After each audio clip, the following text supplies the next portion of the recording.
Hello, everybody, and welcome to another Bad Comic Review Streams, where we talk pop culture. How's everybody doing out there? We got Raymond. How you doing? Hey, Buster. Hey, Retro. Thanks for telling everybody to like, share, and give me money. Hey, nobody. Hey, Megan. Hey, Becca. Morning to you too. Hey, nobody.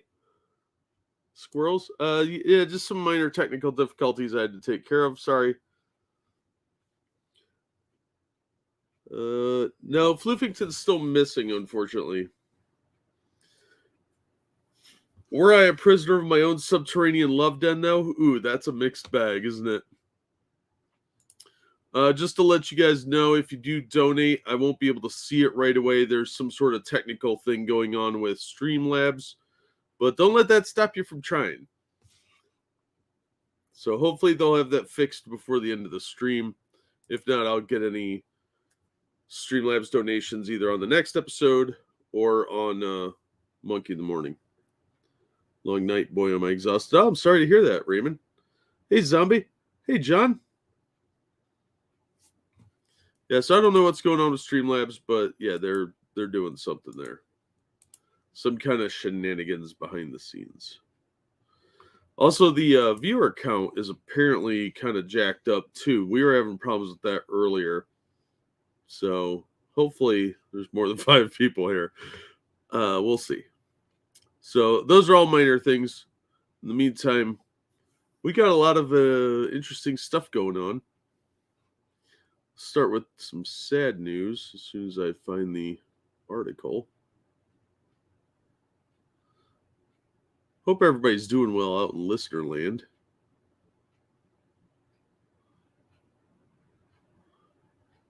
Where is it? I should probably have put all these in order.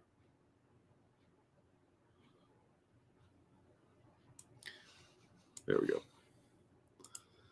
I'm not good at my job.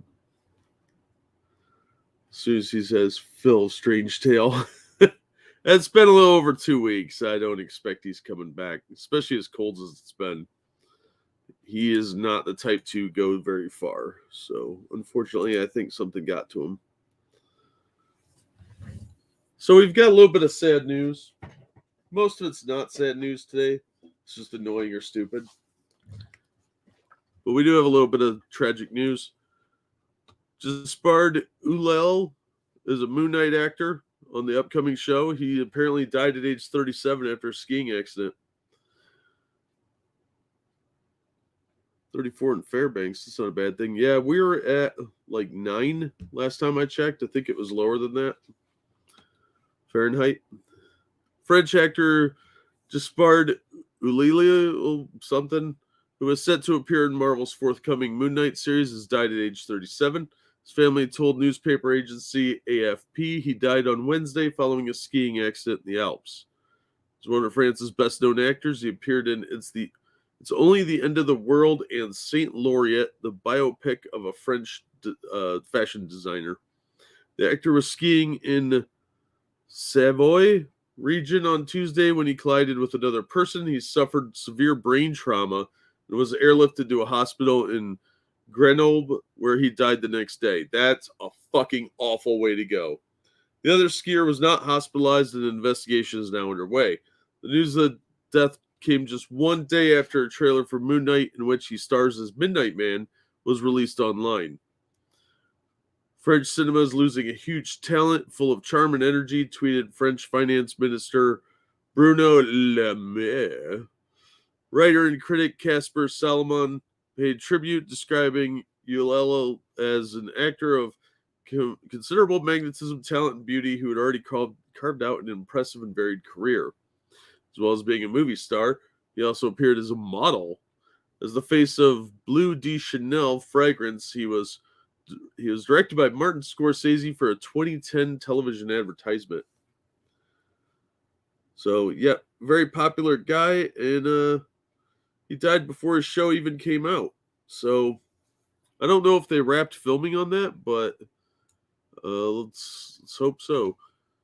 Yeah, sad news on that front, and this came from the BBC. Hey, TOS, how's it going, man? everything turns to a layer of ice for us. Yeah, usually the sun starts to melt stuff and then it freezes back up. Hey, Manic, how's it going?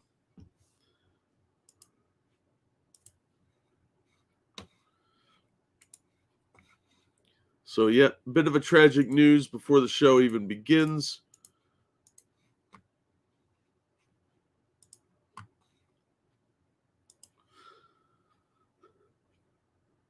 So, no season 2, but Marvel's pissed. Well, he's not Moon Knight. He's Midnight Man. So they could do it. Oscar Isaacs is the guy that played Poe Dameron in the new crappy Disney movies. He's Moon Knight, so that shouldn't affect that, but it's always possible. Hey, gayest person on YouTube, how's it going, man? 45 minutes till I'm off work. Wow, nice. All right. Now, we've got a couple articles based around the title here of DC being desperate. And they kind of look that way. So I'm not sure what's going on over there, but it looks like not good things. Again, reminder for anybody that just popped in, like, share, and subscribe. Also, the Streamlabs is acting up. I think they're doing some kind of update, so I can't actually see if anyone's donated. So I apologize in advance for that. But if you do donate, obviously feel free and do so liberally. I won't probably be able to get to it till next stream. So unfortunately, there's some kind of weird technical shit going on. It kind of starts to load up and then crashes. So I don't know what's going on there. But over at DC, ICV2 is reporting that Daniel Cherry III has left DC. This is the guy that was pushing a lot of the woke stuff in the past couple of years. Hired in 2020 as SVP and General Manager. Daniel Cherry III was hired as SVP and General Manager in 2020 as part of the company's restructuring, which meant fucking fans over. Has left, according to the Hollywood Reporter, which cited multiple sources, all anonymous, and stated his departure was abrupt and was characterized as quitting. ICV2's requested confirmation from DC, which declined comment. The company does not discuss personnel matters. Cherry was hired in the wake of a wave of layoffs at DC. That was after Dan DiDio left. And Dan DiDio was shit to begin with. So he gave us the New 52 and a bunch of other garbage, and he still was pushing when they forced him out. His duties included business affairs, editorial, talent services, marketing, sales, brand, and direct-to-consumer. And he reported directly to Pam Lifford, president of Warner Brothers Global Brands and Experiences. Shut up.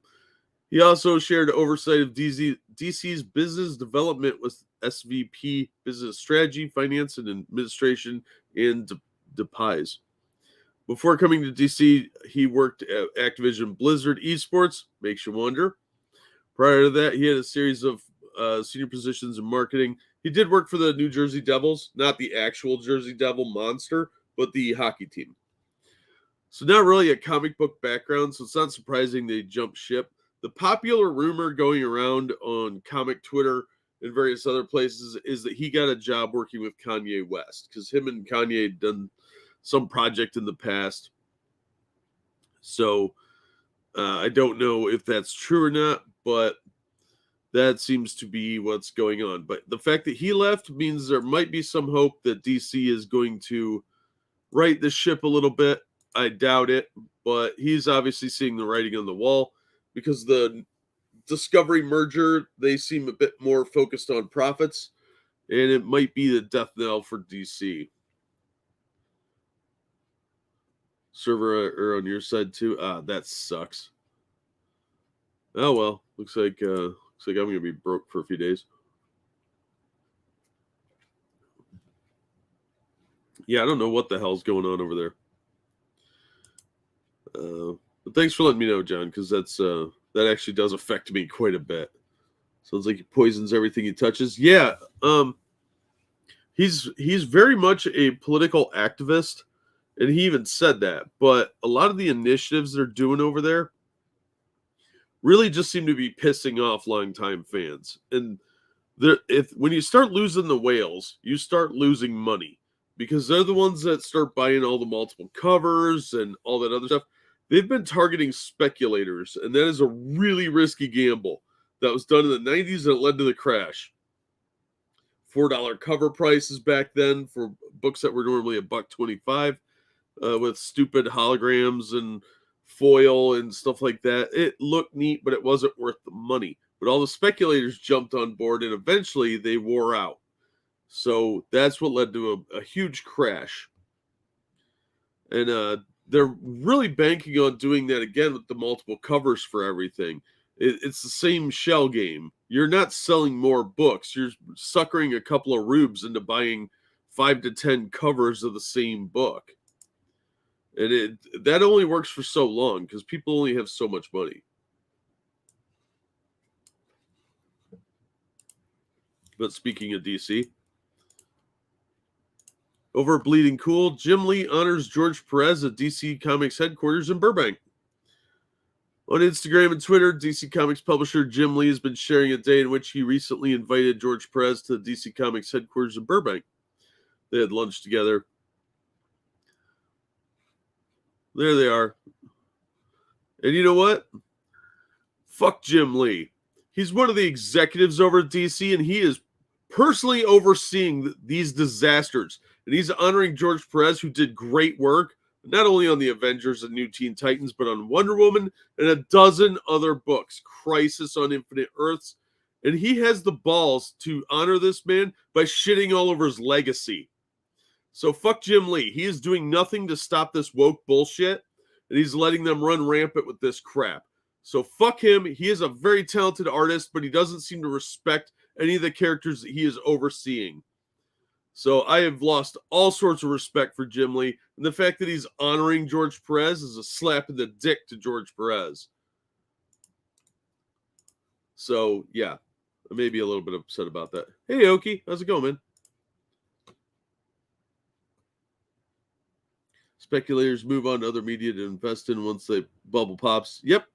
You used to see them with the Beanie Babies. Now they're going to Funkos and all sorts of other stupid shit. It's they're an unreliable base because they're get-rich-quick schemers, and you can't count on them for consistency. Accomplished veteran honored by played-out executive leading the company to failure. There, fix the headline. Yep, nailed it. Look, I like Jim Lee's art. I think he's a very talented artist, but whatever he's doing at DC is just fucking stuff up. He is not fighting to keep good stories to keep the medium alive. He is just cashing a paycheck. And I don't think he earned that job. He got it when he sold out Wildstorm to DC. We'll get back to more of that in a minute. I don't want to get too pissed off right away. Oh, yeah, and don't forget the Indiegogo for TSR is still up if you want to support them in their fight against Wizards of the Coast to try and be able to actually use the TSR trademarks that Wizards is hounding them not to use, because that would actually help them. So there's the Indiegogo link for that. The link's also in the description. Yeah, I think they have a really good lawsuit, and it's a worthy cause, because absolutely fuck them. Fuck Wizards of the Coast.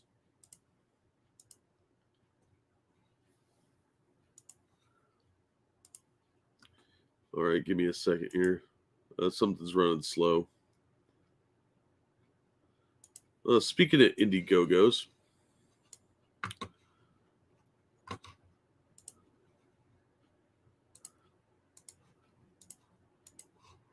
this is from Critical Blast. Marvel's The Punisher writer giving proceeds from new comic to help police and their families. This is the book The Thin Blue Line, written by Mike Barron. He's apparently donating a bunch of the money from this Kickstarter. It's actually on Indiegogo too. But if you guys are interested, this is an actual book that doesn't show police as bloodthirsty racists. Among comic readers, Mike Baron is best known for writing Star Wars, The Flash, Nexus, and The Punisher from Marvel Comics. But this graphic novel may turn out to be one of the only comics he's ever written to not be available at comic shops, primarily because every publisher Mike reached out to said that making Street Cops the hero didn't align with their business model. Thankfully, Baron's readers don't share that concern. In fact, the response was tremendous. I was shocked at how easily we beat our modest crowdfunding goal, campaign manager Chris Braley said.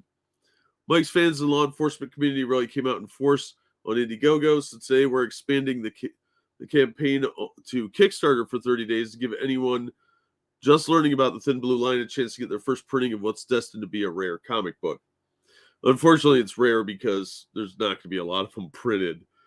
Thin Blue Line tells the story of two law enforcement officers assigned to guard the mayor amid riots that began over a police shooting.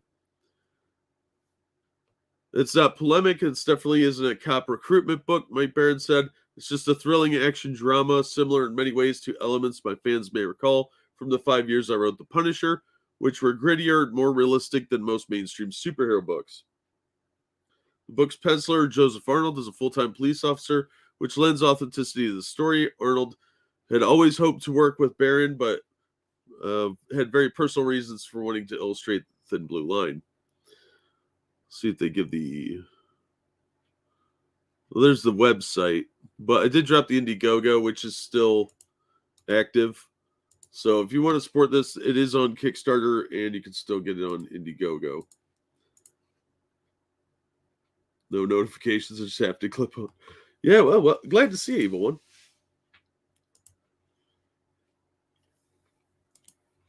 So, yeah, that's the Thin Blue Line. It actually looked pretty fun. The art is a little rough, but it's not bad. I've seen a lot worse digital art lately.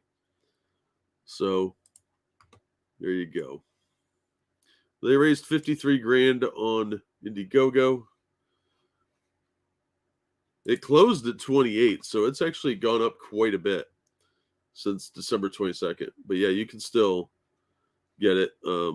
It's $25 plus shipping, I assume. It's supposed to be out in May. 64 pages, full color, printed in the USA. I don't care for this cover. I like this one better. I think this is the actual cover. That's just a painting by some rando guy. This is what the interior art looks like. So if this is something you're interested in, links are in there.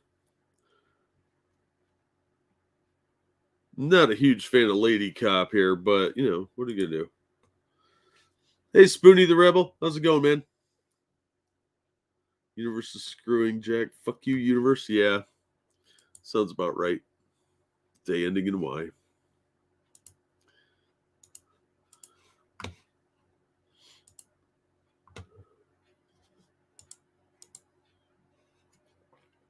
So there's that one. Let's talk celebrity drama for the algorithm. The algorithm loves some celebrity stuff. I don't know why these articles don't want to fucking load. I'm live. Come on, article. Got other shit going on. People want to be entertained.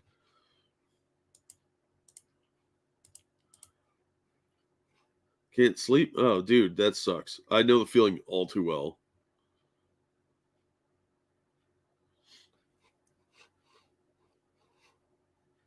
All right, here we go. Finally. Stupid thing. From Newsweek, damn it. Britney Spears offered her mom a house to divorce her dad, says sister Jamie Lynn. Look at that picture. That looks like he just farted.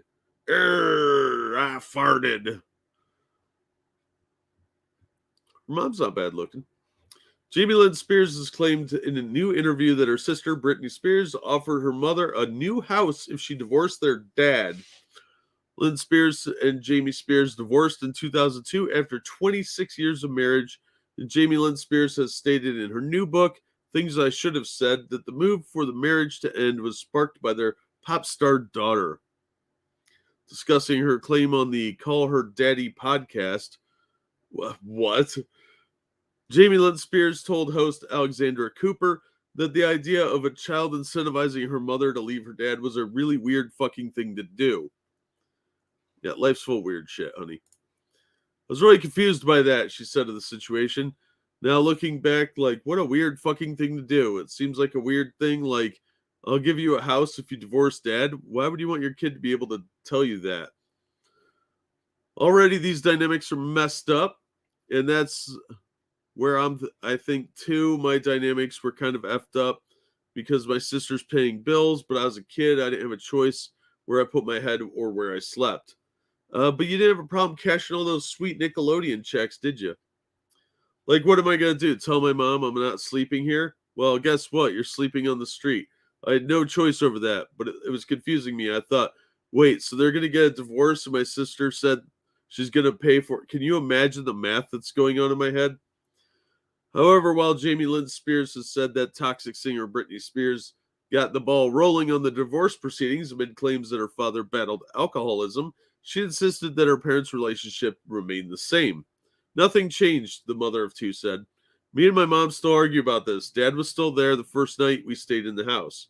I'm telling you, he was. And mom says, no, he wasn't. I was like, yes, he was. I was like, is Brittany going to be mad because dad's here? You see what I'm saying? Like, who am I supposed to answer to? I just remember feeling like, what is up and what is down? Oh, she's not real bright, is she? Jamie Lynn Spears went on to state that her dad would go on to oversee Britney Spears' life and financial affairs for several years under a recently dissolved conservatorship. Didn't want to stay in the house his ex-wife received. Yeah, probably because it's obvious your daughter hates you. You're drunk, apparently, allegedly. I will always say this, though. My dad did always have a problem with that. No. The former Zoe 101 star said he didn't want to live in the house because Britney had paid for it. He didn't like that. I guess that was just a dynamic. Well, it's weird. He didn't have a problem with her money when he was a conservator. I'd be curious to know where the full accounting of that. Yeah, okay. Her sister is a total vulture from what I can tell. Yeah, they've been in an online argument for a while now. Very public one, too. The two went back and forth with social media posts, with Britney Spears accusing her sister of telling lies about her in the interview, during which she described the singer's behavior as erratic, paranoid, and spiraling. Jamie Lynn Spears, I'd still bang Britney Spears. Jamie Lynn Spears has since offered for the pair to end their feud privately after Britney conceded that it was tacky for the sisters to be publicly airing their dirty laundry. What? Really? No.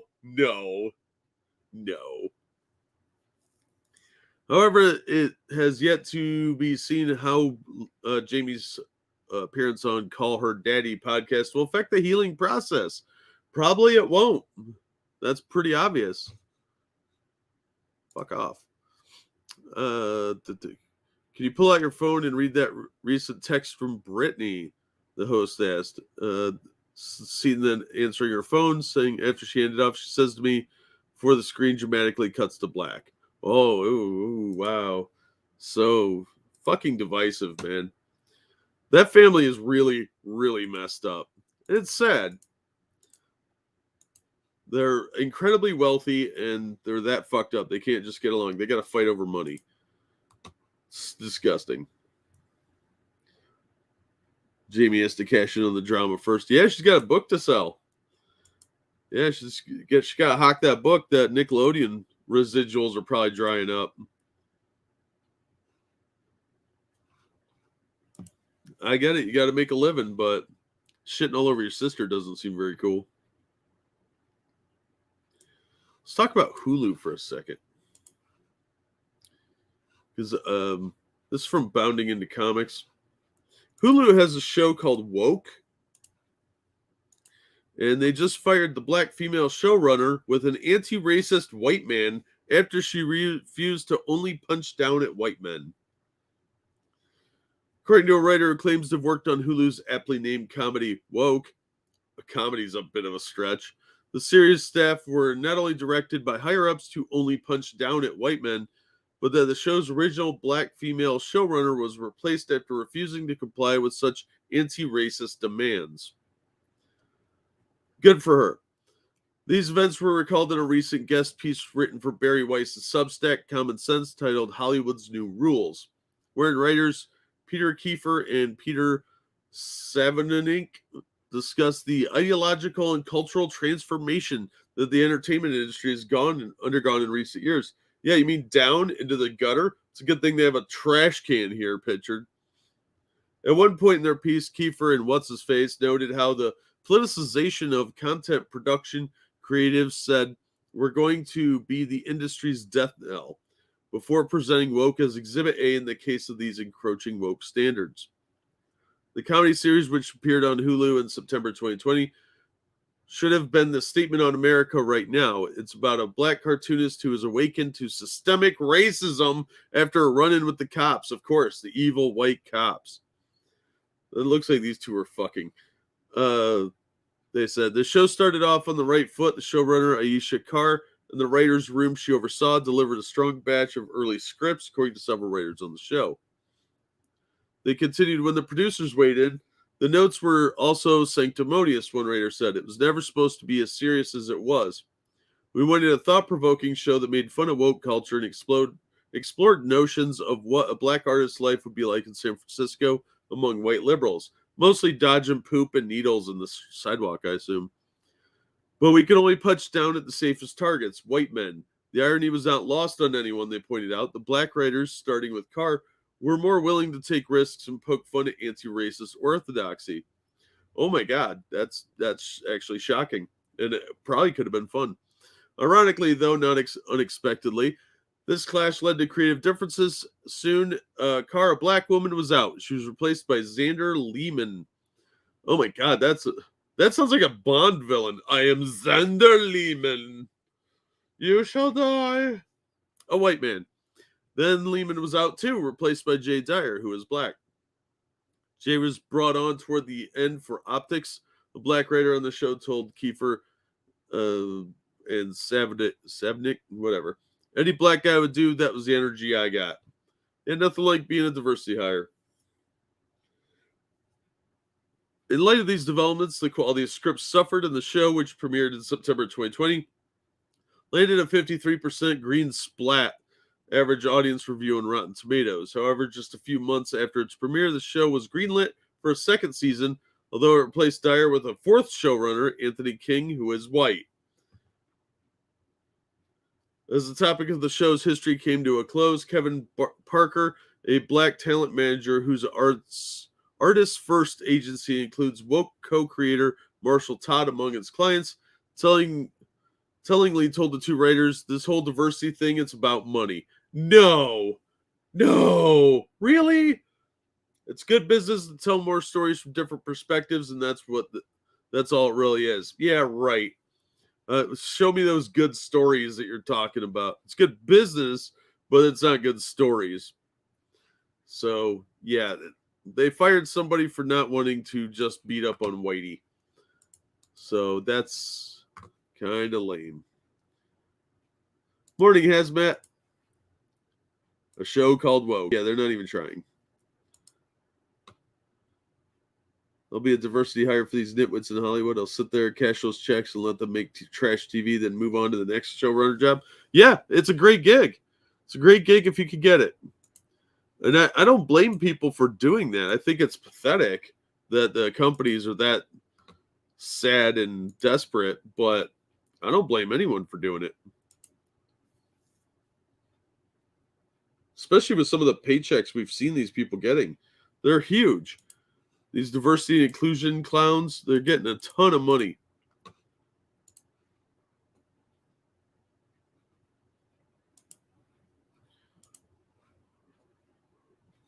Don't think I've ever heard of the show. It's on Hulu, so if you don't have Hulu, probably not going to know about it. But yeah, I won't watch it.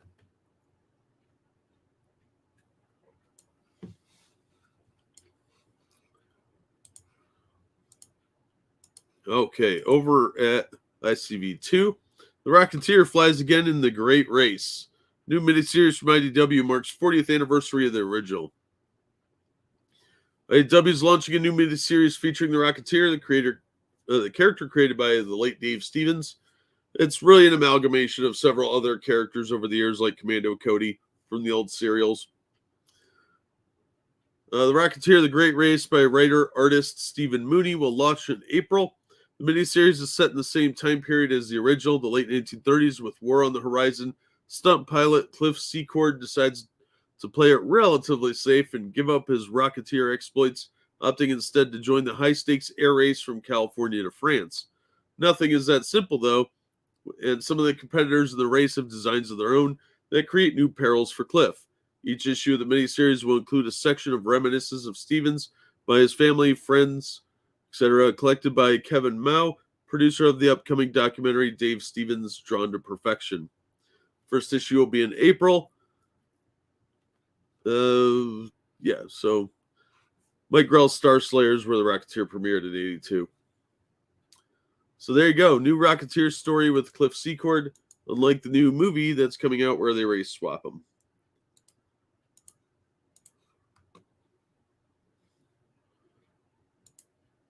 Anyone else remember when having Disney on the movie or TV show is a good thing, meant quality? Yeah, that's been a while. And it's probably going to be a lot longer before it happens again. They've done a lot of brand damage to themselves over the past few years. Mostly due to Star Wars, I think. And soon, Indiana Jones. Although if they were smart, they would just give up on that movie.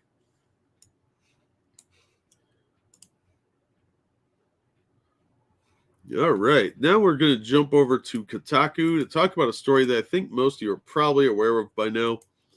Final Fantasy VII porn interrupts government meeting. Italian lawmakers who gathered yesterday, this is obviously several days ago now, January 19th, for a discussion of data transparency and political decision-making, got more than they bargained for when someone started playing a CGI video of Final Fantasy VII's Tifa Lockhart having sex in the middle of the digital proceedings. They were in the middle of the meeting. It's not like they pasted her in the middle of a conference room in Italy or anything. The hentai went live just as the Zoom call was introducing Giorgio Parisi, one of last year's Nobel Prize winners in physics. That's funny. What ensued next was the longest 30 seconds anyone had ever experienced. I doubt that. The meeting, hosted by 5-star movement Senator Maria Laura Mantovini, appeared to be running smoothly in the first half hour, Italian news wire service ANSA reported. But when it came to time to introduce Parisi to the call, which included both live and remote participants, was hijacked by someone sharing their screen while playing the unofficial Final Fantasy VII porn, as opposed to the official one that nobody's seen yet. Well, it's been edited out of the official VOD of the event. A clip of the harrowing Zoom fail remains and has been circulating online, mostly via this thread, which I don't know if this is still up. At first, she keeps speaking, apparently unaware of what's going on. Then a man shouts something in Italian about a sex offender. Mantovini sighs loudly and works with her assistant to try and kill the shared feed, which ends up taking forever. Well, 30 seconds, to be fair. Somehow it takes even longer to kill the audio feed. Finally, Mantovini gets the Zoom call back on track, and Parisi begins giving his prepared remarks, like what's sure to be one of the weirdest moments in all of 2022 just didn't happen. In addition to Facebook, the Final Fantasy VII porn was also apparently broadcast live via Senato TV, Italy's equivalent of C-SPAN. Some president reportedly blamed hackers for the sabotage, though it's unclear just yet what exactly transpired and who the perpetrators were. I would almost guarantee this is some intern that it was their last day and they're like, fuck these people. Because they probably had the link or gave it out to one of their friends to do this. I skimmed the nearly 3-hour-long meeting, and there were a lot of people on the call sharing their screens from all over the place. So this person's bitching about hentai. I think this is funny. It's pretty harmless. It's just kind of rude. Gotta love the Tifa titties, right? Someone was tubing. Yeah, that's what I think too. They had good taste. I think it was just porn, but I don't know. Hey, Keldrick. Let's ironic roundabout sort of way the original writer of Woke Got Her Wish, the show in real life, self-created satire of woke culture. Yep. Hey, Gorbag, how's it going? So, yeah, there's that. And, yeah, I don't think this is that big of a deal, but it's been going around quite a bit. Some people were kind of pissed about it. Whatever. It was a stupid prank. Not like there haven't been hijackings of these things for years now.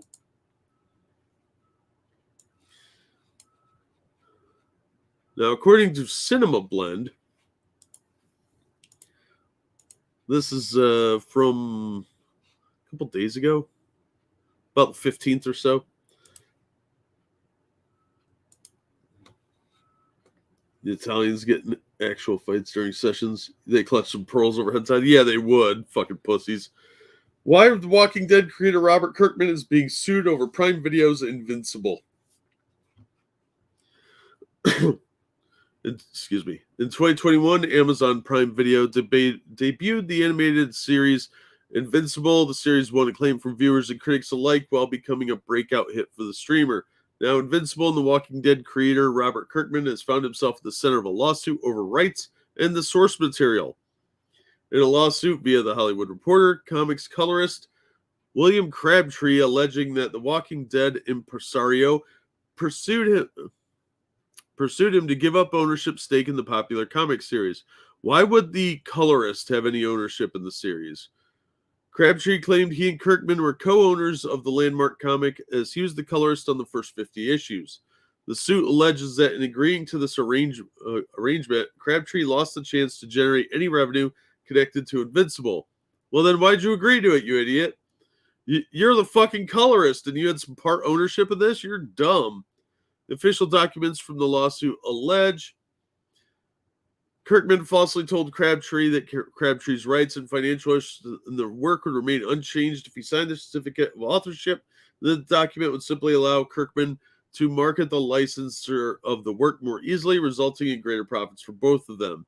If they have that in writing, Kirkman's fucked. But the guy should have read his contract. Always have a lawyer read your contracts if you think there's going to be any kind of money attached to this, any residuals.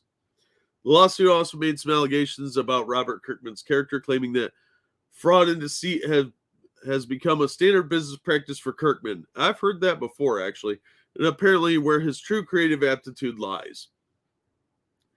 William Crabtree alleged he and Kirkman made an oral agreement in 2005 where the artist would get 20% of the comic's sales profits and 10% of any revenue generated by any film or television project associated with the property.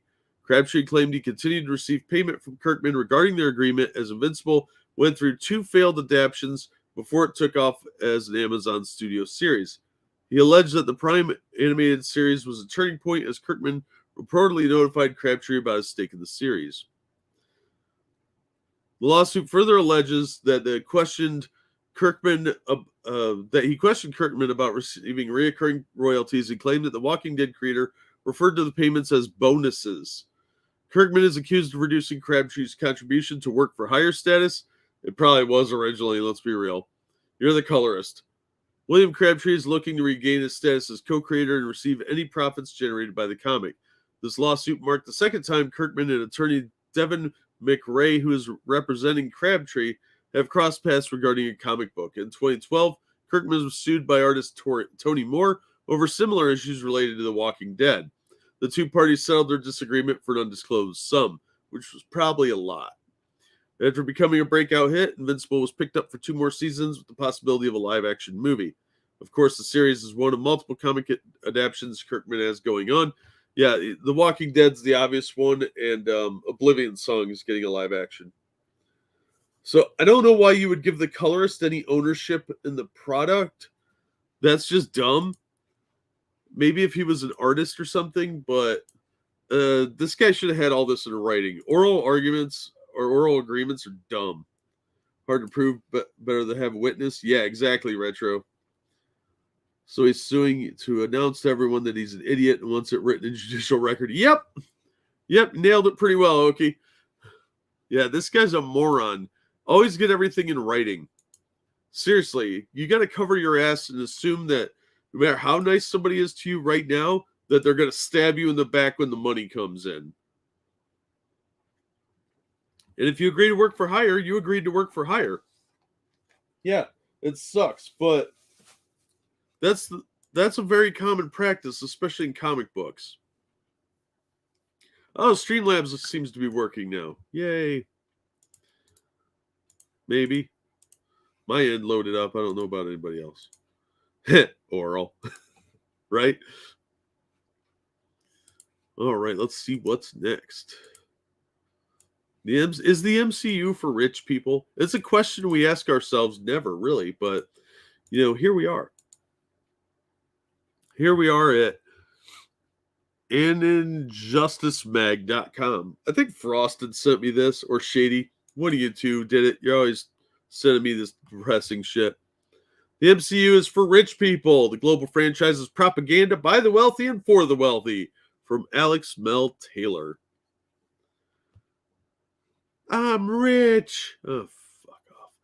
The Marvel Cinematic Universe, the MCU, is the most well-known franchise in the world. Even if you've never seen a single movie, you've probably learned something about its overall scope and premise. It's about heroes coming together to stop larger-than-life threats with witty one-liners and technology that rivals an entire country's military arsenal. You would think that a property this large would be relatable to most viewers, but in some respects it is. The action is fun, and most people find the comedy entertaining. I think they're a little too much on the comedy. Yet when it comes to class, the relatability of these heroes is often lacking.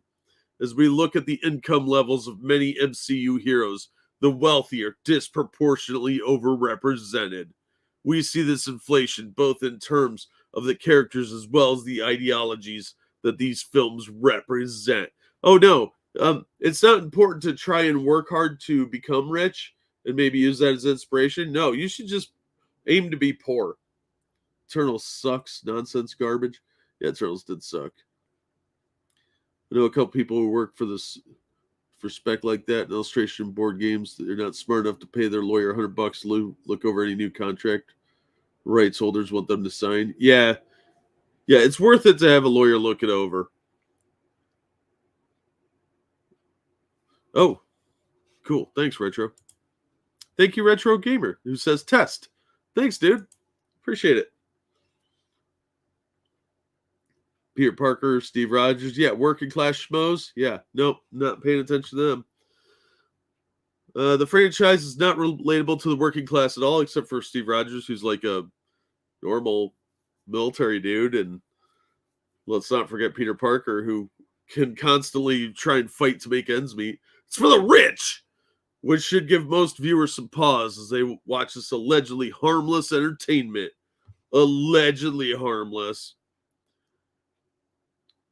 When I say that the rich are represented in the MCU, I mean that quite literally. People with wealthy upbringings make up about a third of all protagonists. Characters like Iron Man's Tony Stark, the new Hawkeye Kate Bishop, Shang-Chi, the Wasp's Hope Van Dyne grew up obscenely wealthy. The same can be said for Thor and Black Panther's T'Challa, who were wealthy members of nobility and aristocracy. Middle class is 18%, working class 31%, upper class 31%. Same percentages for upper and working class. Not applicable, probably aliens. 18%. Like Groot doesn't have a job. That dude's homeless. Additional 18% are protagonists who may not own businesses, have inherited family fortune or titles, but have upper middle class working professionals. Dr. Stephen Vincent Strange was one of the top neurosurgeons in the country before he became the master of the mystic arts. Yeah, he just started out that high. He didn't have to go to school and learn a bunch of stuff and work really hard to get that position. Nope, just walked into it. Dr. Robert Bruce Banner, the Hulk, had a successful top secret contract with the U.S. military. Yeah, he didn't have to work for that. He didn't have to go to school and become a scientist. Nope. Even Ant-Man Scott Lang had a master's degree in electrical engineering that he used in a successful career as a criminal, who went to jail and became destitute.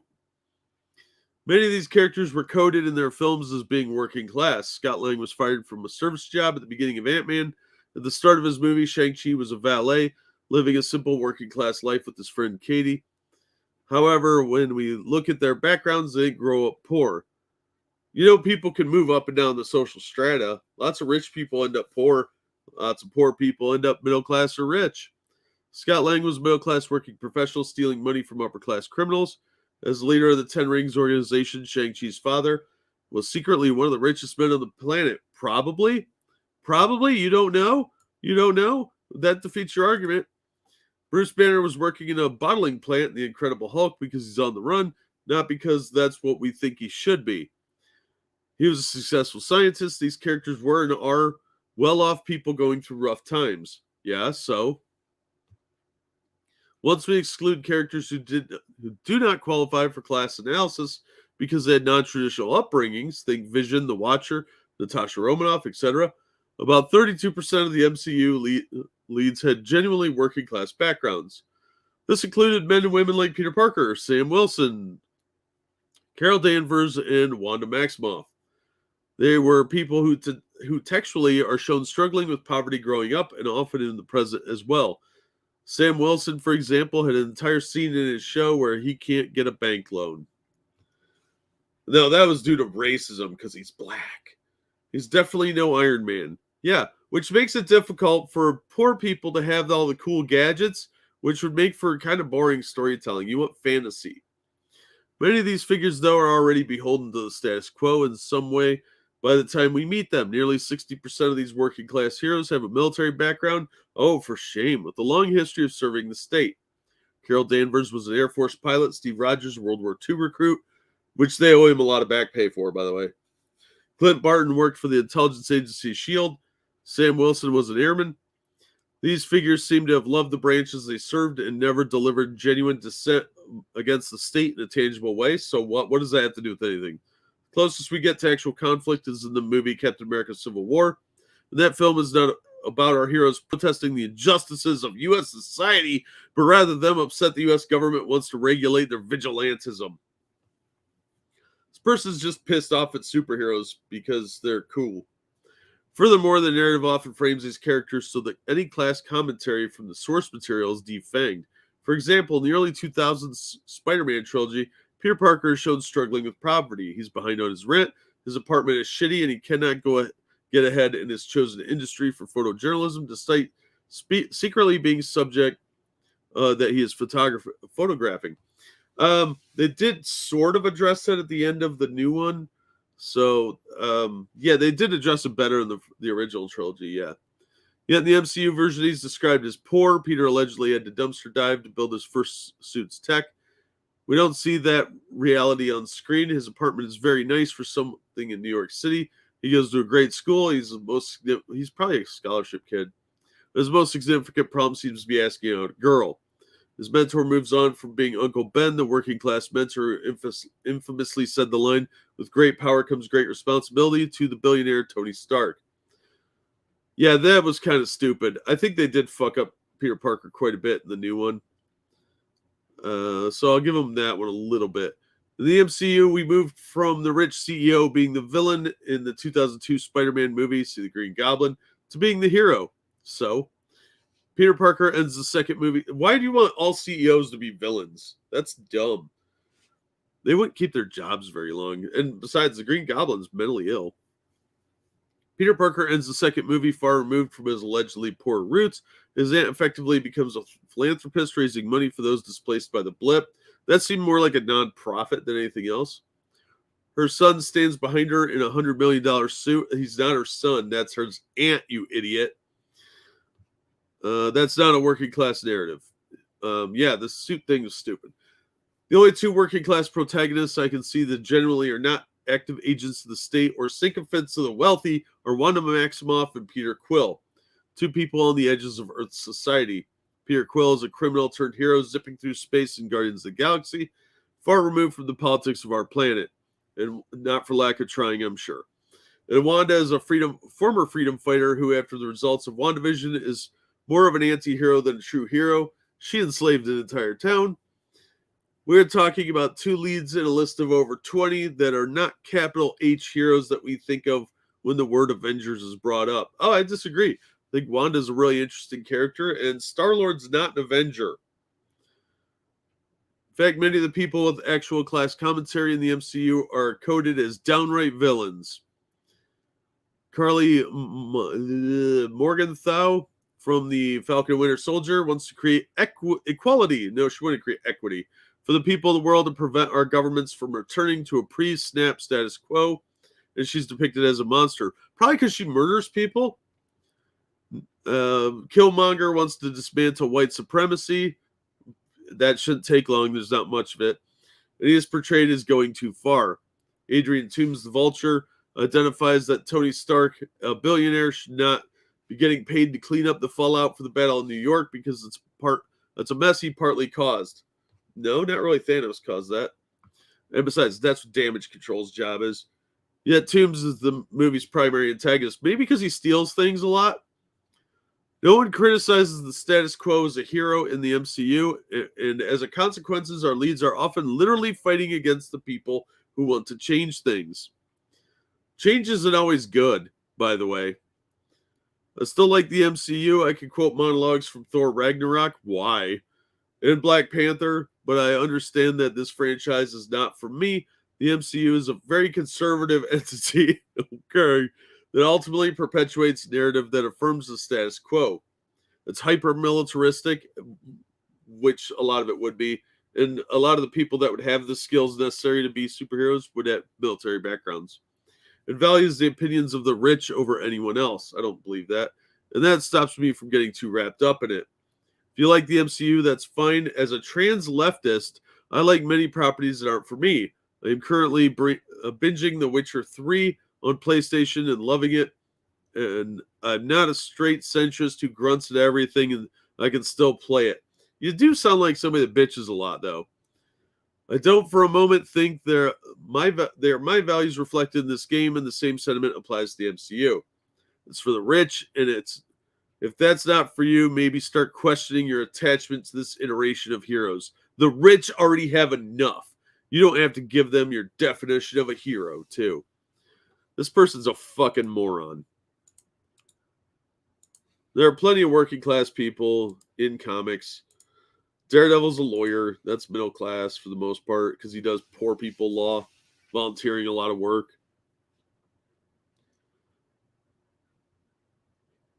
Yeah, it is a step above a crackdown. Okay, you're not wrong. So, yeah, this person's an idiot, and I don't like them. I think they're stupid, and they probably smell funny.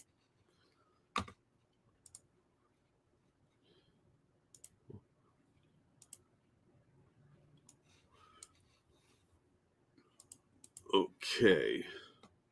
Well, we are at the hour mark. So if you are enjoying the stream, please hit the like button. Consider sharing it on your social media and subscribe if you haven't already. If you'd like to support me, you can do so through the links going through your chat now or at the top of the chat or in the description with other links to the merch store and other ways to support me as well. Love these streams. They help me chill after work. Nice. I'm glad to hear that, Deckfish. It's mostly me complaining. And that's one of my favorite hobbies. So Image Comics has a union, right? And this comes from Bleeding Fool. I believe this is an opinion piece, so we'll see how it goes. How will this comic book workers union will undoubtedly harm Image Comics' bottom line? I like that they made it into a target. That's fucking helpful. Yeah, Comic Book Workers United. They even have their own fucking Twitter page. That'll go well. Last week on Twitter, Comic Book Workers United declared that they had won their vote to unionize Image Comics. 12 employees participated in the election, according to the tweet, but 3 ballots were disputed by Image and remained unopened. Nonetheless, by a supermajority of 7-2, the remaining employees decided to unionize, causing Image Comics to become the first comic publisher in the United States to do so. In the aftermath, Image must now acknowledge the union as a result of the vote. The CBWU went on to announce that they will collaborate with the Communication Workers of America, CWA, to negotiate strong, fair, and exemplary first contract for comic book industry workers. Image Comics officially commented on the news by saying, "Everyone at Image is committed to this process, and we look forward to continuing to work together on this." Yeah, right. In a statement on the CBWU website, the group states, "For years, comic book publishing workers have attached our professional efforts to support creators and delight readers." Okay. Sadly, we have also watched that same labor be taken for granted at best and exploited at worst. They added, "The comic book and publishing industry as a whole is overtaxed and undervalued. And it's also highly dying. And that our labor is integral to the comic book industry. It requires specialized skills, dedication, and makes quality publishing possible." They continue, "We love what we do, but loving what we do doesn't mean you can't or shouldn't ask for improvements to your working conditions. It's with this in mind and with the great hope for the future of Image Comics, that the comic book industry itself, that we announce our intent to form a union and request voluntary recognition." CWA was certainly open to helping the CBWU get organized. What organization doesn't want to collect monthly dues, right? That's every union. The group confirmed back in November that they were prepared to assist whichever comic workers were prepared to organize, and did see the industry's historical lack of organization as an issue. Management in every industry in the United States has been hostile to union organizing. Yeah, I wonder why. The comic book industry is no different. Yeah, you're not coal miners, okay? Unions have run their course unless you work in a dangerous industry. You work on an oil rig, fine, you want a union rep. But comic books, really? CWA rep says in a statement to the Hollywood Reporter, "What is different is that the workers are fed up and ready to use the power they have when they join together to make real changes. When workers are ready to organize, we're ready to help them." The announcement of the union spurred a wave of support on social media by supporters across the industry, congratulating the 10 Image comic staffers involved in the effort, whose positions range across production, editorial, accounting, marketing, and sales. There's no creatives involved in this. This is all behind the scenes people.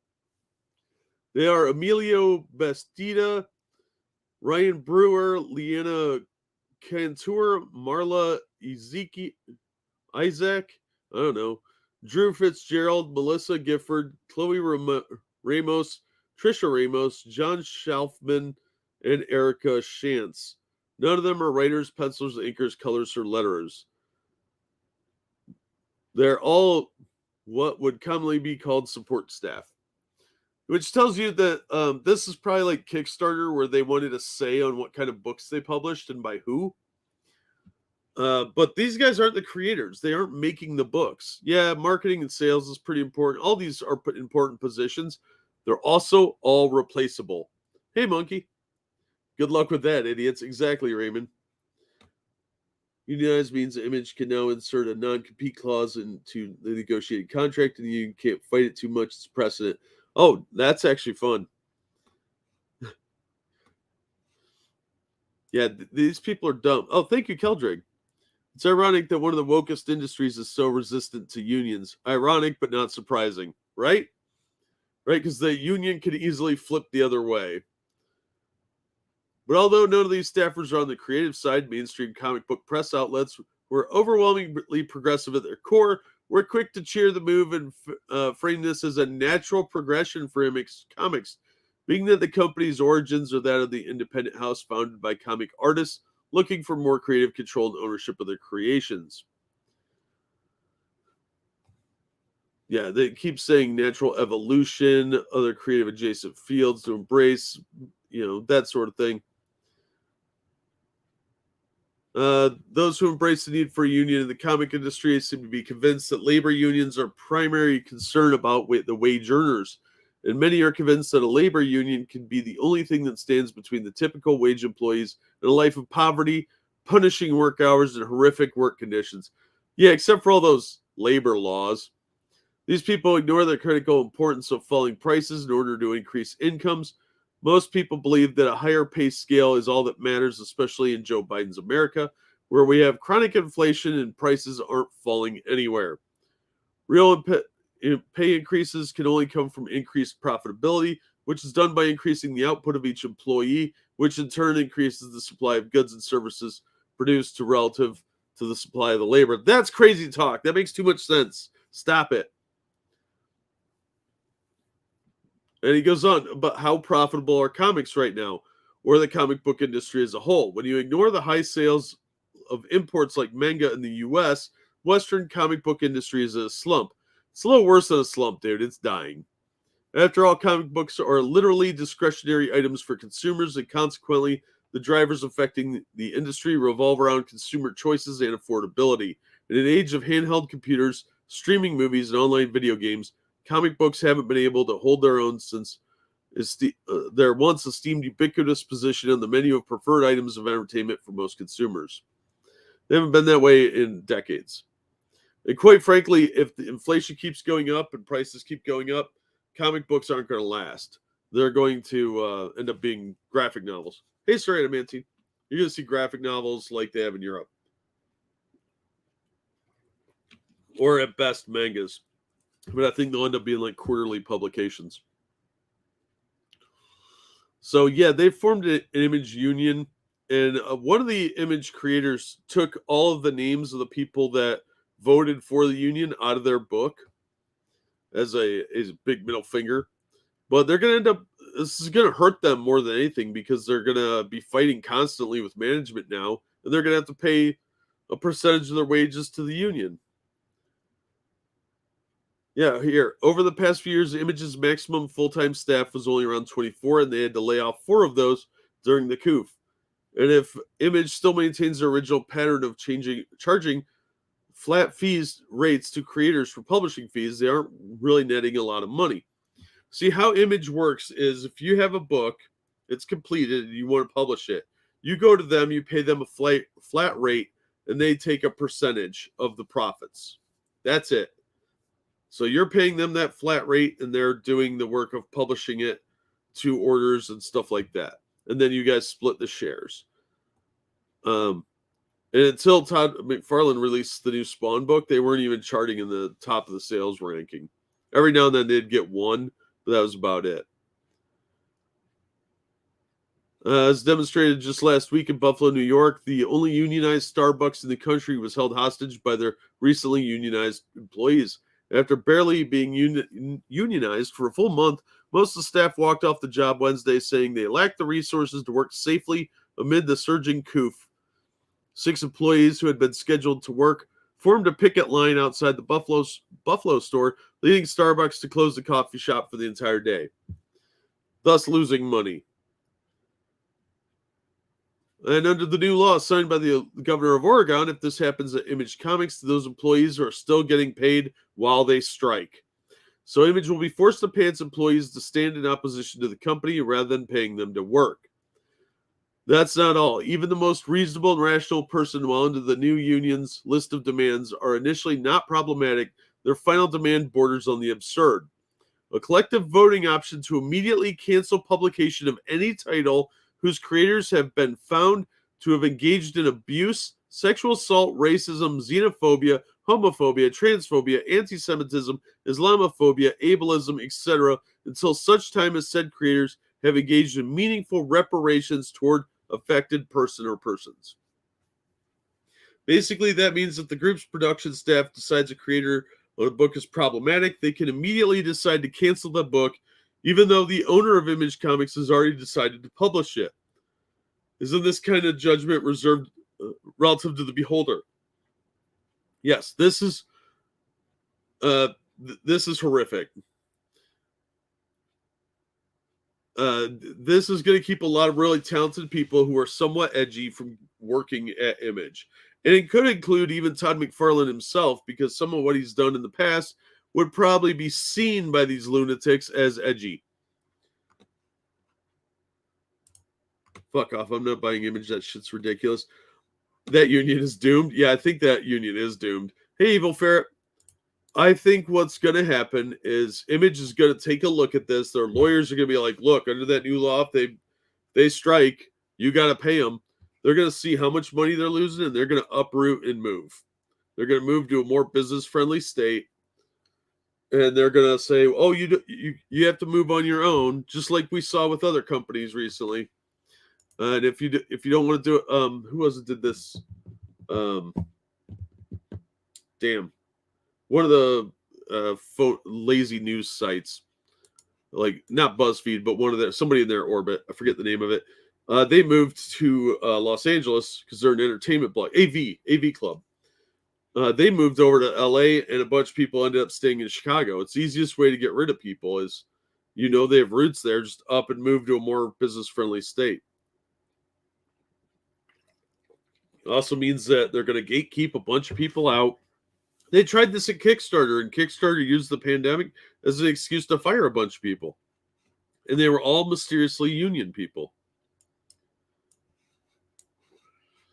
So it's not likely to last, but it's a matter of how much damage they do in the meantime. So yeah, that's a real thing. Okay, over at ICV2,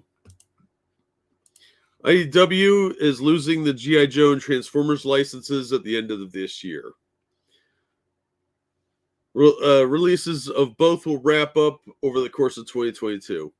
This is actually a huge, devastating blow to IDW. Could be the death knell for them. It doesn't have to be, but it could be. A lot of people have jumped ship over there. I mean, they've got fucking Heather Antos working there. But if they do it right, they can still pull out, but they are in massive debt.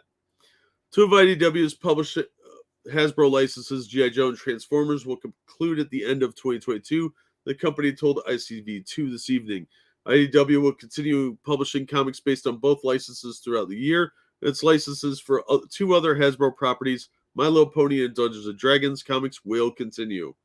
It's weird because usually Hasbro packages everything as one big bundle. So the fact it's breaking up like this is very, very odd. Rumor is that the G.I. Joe and Transformers are going to end up at Robert Kirkman's Skybound Entertainment over at Image. At the end of 2022, IDW will bid a fond farewell to the publication of G.I. Joe and Transformers comics and graphic novels, the company said in a statement. We're exceedingly proud of our stewardship of these titles, 17 years with the robots in disguise and 14 years with the real American hero, and thank the legion of fans for their unwavering support month in and month out.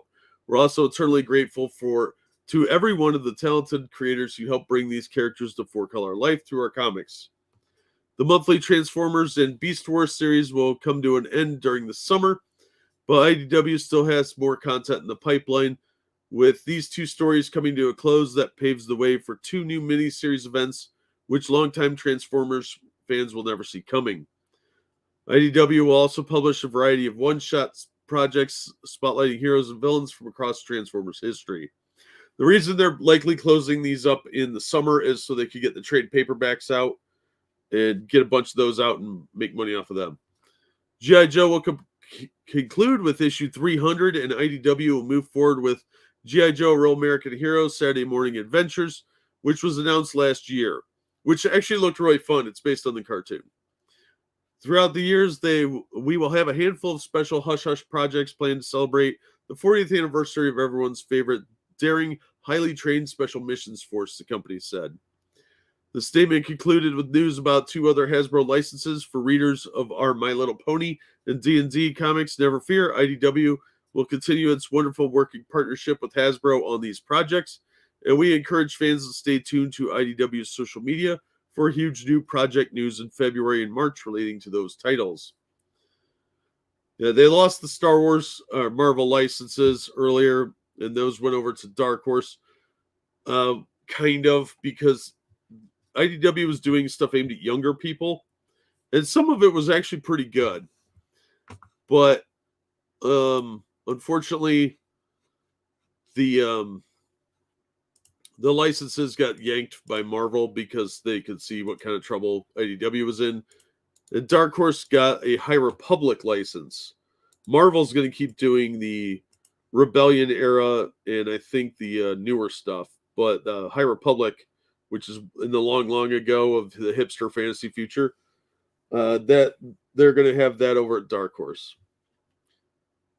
Hey, RVA Dar, how you doing, man? Gonna try to sleep. Catch y'all later. Have a good one, Gorebag. Get some rest, man. Oh, thank you, Keldrig. If they do it right, they can still pull out. Jack 2022. Yep. It's all in the rhythm and timing. So, yeah. real sad for IDW. I like a lot of their stuff. They've had a lot of woke stuff in the last several years, but over the course of their publishing, they've had some great material, and it's a real sad thing what's happening with them. So we're probably going to lose them this year. It'll probably be around the end of the year. They'll just close up shop or sell off. With any luck, they'll be able to get more new stuff, but I don't know. All right, let's talk Harry Potter for a minute, because that always helps tickle the algorithm in all its no-no places. CBR is reporting Harry Potter and the Cursed Child star fired over misconduct allegations. James Snyder, who portrays Harry Potter in Harry Potter and the Cursed Child, is he supposed to be like 40 here? Is fired from Broadway production following misconduct allegations. This is coming from one of his castmates, apparently. As reported by Deadline, producers of Harry Potter and the Cursed Child fired Snyder after a complaint regarding his conduct from co-star Diane Davis, though the specifics of the misconduct have not been provided. He probably misgendered her or something. Snyder's contract was terminated after the completion of an independent third-party investigation into Davis's complaint, which she initially made on November 19th, 2021. During this time, Snyder was suspended from production until the investigation was complete. We are committed to fostering a safe and inclusive workplace. Oh, not easy to get fired doing that. Which is why we have a robust workplace policies and procedures in place for all those involved in Harry Potter and the Cursed Child. Producers Sonia Friedman Productions, Colin Callender, and Harry Potter Theatrical Productions said in a joint statement. This includes strict prohibitions against harassment in any form, as well as channels through which any employee can report conduct they believe is inappropriate. We will continue to do all we can to ensure the extremely talented team that brings this production to life feels safe, empowered, and fully supported. Yeah, that doesn't sound like fucking buzzword propaganda shit. Snyder portrayed Harry Potter in the Broadway production, first taking on the role on March 20th, 2019. The play reportedly opened after being shut down due to the coup. According to the show's producers, Davis, who portrayed Harry's wife, Ginny Potter, formerly Weasley, made the personal decision to take a leave of absence from Cursed Child. Out of respect for her privacy and to maintain the integrity of the investigation, we will make no further comment regarding this matter, they said. No comment for you! Written by Rowling, Jack Thorne, and John Tiffany, Harry Potter and the Cursed Child is considered the 8th official story in the Harry Potter saga, set 19 years after the events of Harry Potter and the Deathly Hallows. The play follows Harry Potter, who is now the head of magical law enforcement at the Ministry of Magic, and his son Albus, who is a new student at Hogwarts School of Witchcraft and Wizardry. Yeah, it's won a bunch of awards. Nobody cares. So yeah, this dude got fired because somebody said something that we're not allowed to know. So that could be, and probably is, total bullshit. Oh, Cursed Child is Harry and his son Albus. I haven't seen it. I don't watch plays unless they're Shakespeare, because most plays are garbage. Oh, High Republic, that should make money. You can't see me, but I'm making a wanking motion with my hand. Right?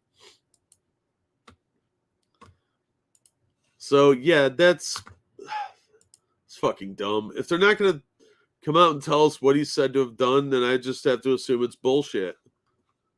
Because it usually is these days.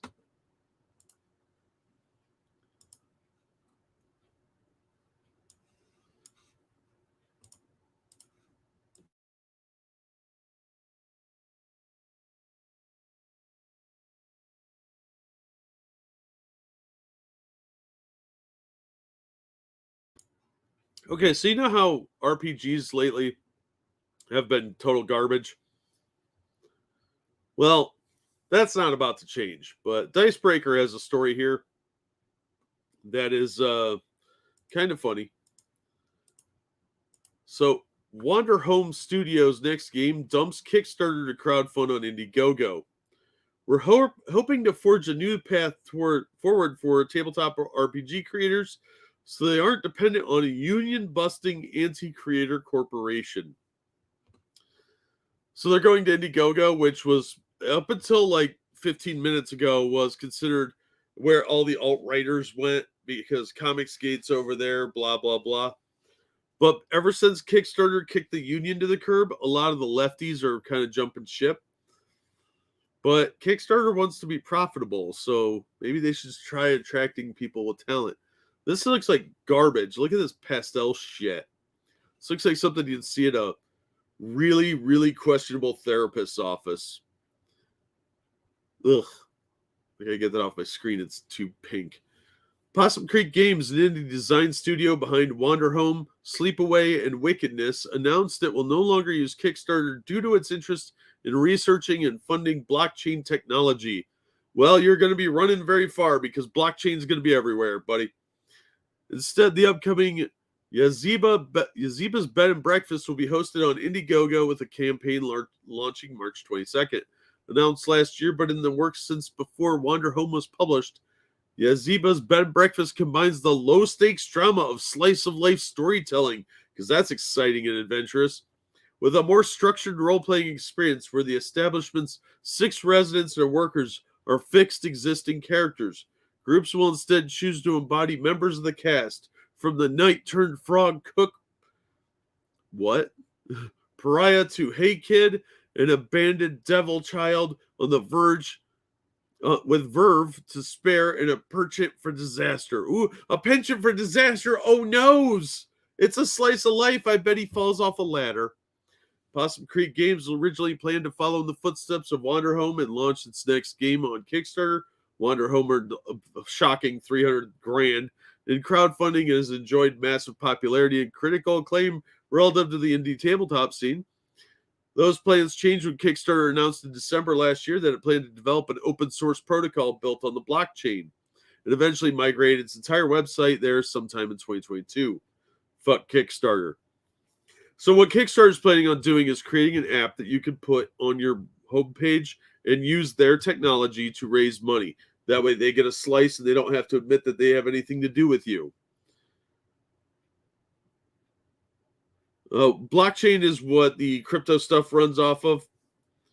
Kickstarter is a great place to launder money. That's what it looks like, isn't it? So what they're doing is creating this app so you can raise money for your cause on your website, and it's not directly tied back to them. That way, if you're one of those scary people that wants actual entertainment instead of politics, you can use their system. And they don't have to directly associate with you while still making money off of your project. That's their goal. That's all they're trying to do. And they did fire their entire union thing, like I said previously. So, F Kickstarter, or why we're making the scariest choice Possum Creek has ever had to make. Please read the whole announcement. I don't want to. Fuck you. It's in here anyway. Yaziba's Bed and Breakfast is the first large tabletop role-playing game on Indiegogo, so obviously this is a huge risk we're very nervous about, but we're hoping to forge a new path forward for TTRPG creators, so they are dependent on a union-busting anti-creator corporation. They are in no way anti-creator unless you have the wrong politics. So these people are fucking idiots.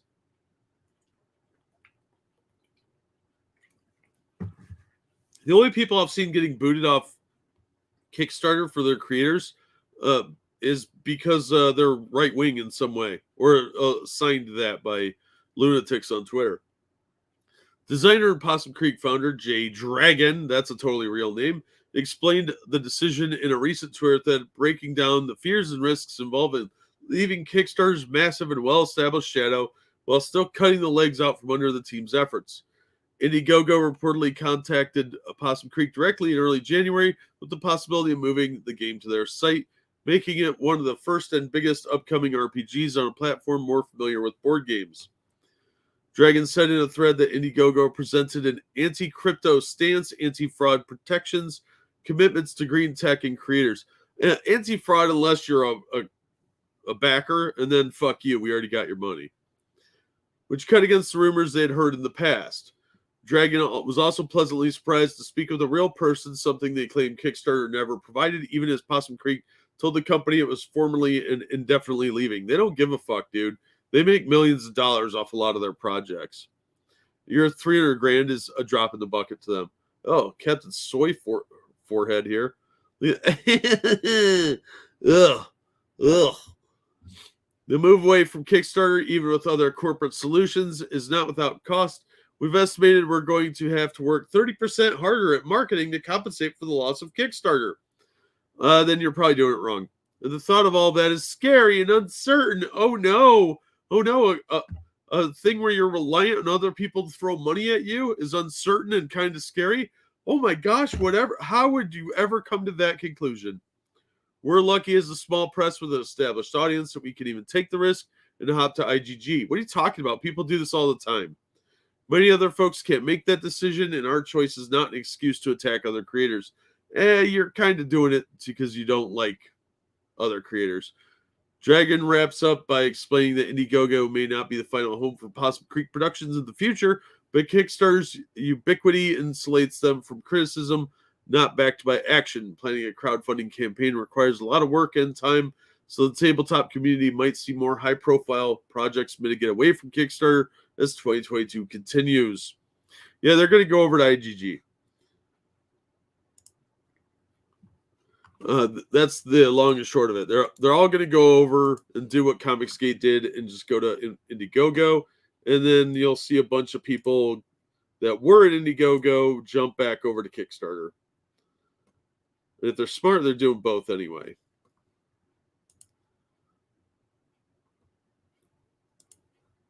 An error occurred. What?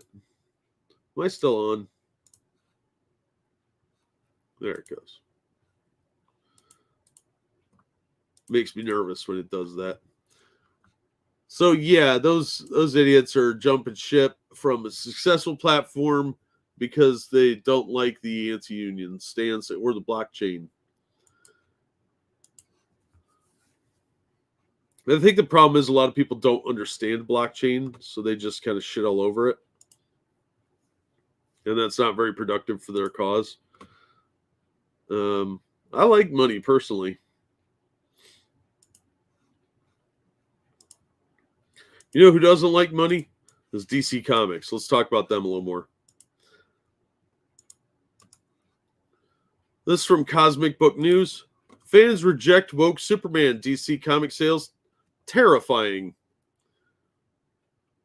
This is an actual scene from a comic. There's a gay Superman, his boyfriend that looks vaguely like a really flamboyant Melvin. This girl, Aqualad, or Aquaman now. He's the new Aquaman. And this kid. Fans are rejecting the woke Superman in droves as it learns DC Comics sales are in the gutter and described as terrifying. Interestingly enough, the DC News follows DC's big announcement. We'll get to that in a minute. Which is an event that will no doubt increase sales, but similar to comparable events is usually a shot in the arm for short-term gains. That's all they seem to know how to do. YouTuber Comics by Perch, who's got like 25,000 subs, and I don't know why everybody follows this dude. I really don't get it. I've watched his videos, not for me, but I don't understand why everybody goes to this guy for information.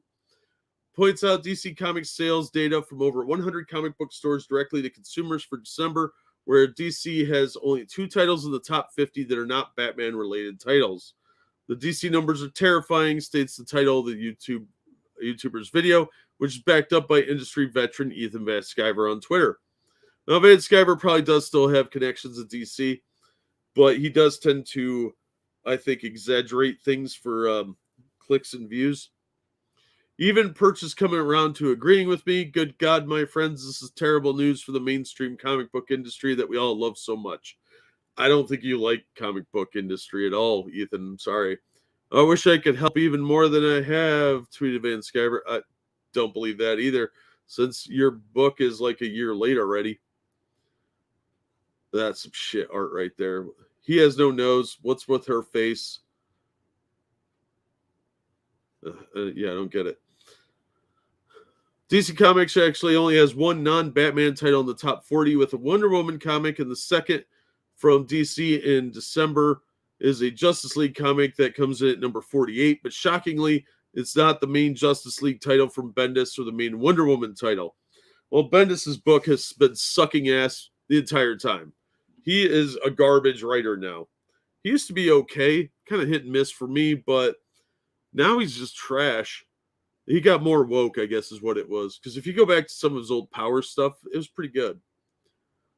So what that means is fans are only buying Batman titles from DC and basically nothing else. They're not buying Justice League, Wonder Woman, The Flash, etc. The Flash has actually been pretty decent. I'm about 4 issues behind, but I've been liking a lot of what they're doing with Wally lately because they finally resurrected him. But what about the woke Superman that recently received all the headlines from the mainstream media? It's a complete disaster. The woke Superman, son of Kal-El, went from number 6 in November to not even appearing in the top 50 in December. That's a drop of thousands of readers. I told you those are speculators. That everybody wanted the first issue where he comes out as gay because the speculators think that it's going to be worth like thousands of dollars next week, and that they're either flipping them immediately or they're dumb enough to sit on a bunch of copies. It's usually the second one. What that tells us is that similar to the upcoming Death of the Justice League event, it's all hype and that's all artificially created, as no fans stuck around to actually continue to buy and read the woke Superman, and the woke fans certainly don't spend any money. They never do. Sure, a headline in Entertainment Weekly is cool, but when it comes down to it, nothing becomes of it other than pissing off and pushing away your existing fan base, something the comic book industry has been doing for years. Death of the Justice League, indeed. This is the promo picture for the Death of the Justice League. This is a real event that's happening. We're going to cover that next article. And only one person is going to survive. The rest are going to die. And they're going to be replaced by Black Superman, multiracial gay Aquaman, and bisexual Superboy, and the Brazilian Wonder Woman. I don't know why they're killing Jon Stewart instead of Hal Jordan, but I think he might be the one that survives. Either him or Hawkwoman. So let's cover that story next. Son of Jor-El will be in a dollar. Yeah, the Son of Kal-El is definitely going to be in the dollar bins, dude. Yeah, absolutely. There'll still be a little bit of a markup for the one where he comes out just because of the notoriety around it. Speculators will think they're getting a deal at $5 or whatever, but it's not going to be worth what it was when it first hit the news because the speculators drove that price up artificially. Death of Superman all over again. Oh, that's interesting, Retro, because this coincides with the anniversary of the death of Superman. That's why they're doing it. So also from Cosmic Book News, this was the better article on it. Death of the Justice League coming from DC Comics. See, we've got all the really poorly drawn people here. Like, what's with that face? He looks like an alien. He's Muslim, not space alien. And why is he hunched over like that? Is he pooping? I think he's pooping. DC Comics is killing off the Justice League, apparently including Superman, Wonder Woman, Batman, and more in a new comic book story starting this April. The details include that Justice League will come to an end with Justice League 75, which will be released, which gets released April 19th, 30 years after the Death of Superman storyline, but it's noted it's only the start. We've been building to the Death of the Justice League for the last year across the main line. The writer behind the event, Joshua Williamson, who's generally a really good writer, but this is a bad move for him. I remember buying Death of Superman 30 years ago, and now we have the opportunity to take that idea and go bigger with it. If you remember, that one started to fall apart pretty quick. Sales declined real fast on that. And you can still get a lot of those books for $1. Justice League 75 allows us to showcase why the Justice League comics greatest heroes, as we show the aftermath of the loss against their biggest threat ever and its impact to the DCU. Remember when they did this a few years ago when it was called the New 52? 52 did this exact thing where the main Trinity were gone for an entire year. According to the official press release below, there will be only one surviving member of the Justice League, and judging by the Dan Jurgens cover below, it won't be Superman, Batman, Wonder Woman, Aquaman, or Green Lantern. A new dark army made up of DCU's greatest villains has formed on the edge of the multiverse, and the best and most powerful heroes are put together in an epic war to push the darkness back, teases the description of the event. In the end, the Justice League are killed by the Dark Army and only one survivor to warn the remaining heroes of Earth about what is coming for them. Being able to draw the Justice League is always exciting. They're the greatest superhero team of all time, said artist Rafa Sandoval. We will see a great evil coming out of the darkness and more dark characters that will be revealed very soon. This book is just a starting point, and fans do not want to be left behind and miss what's going to happen.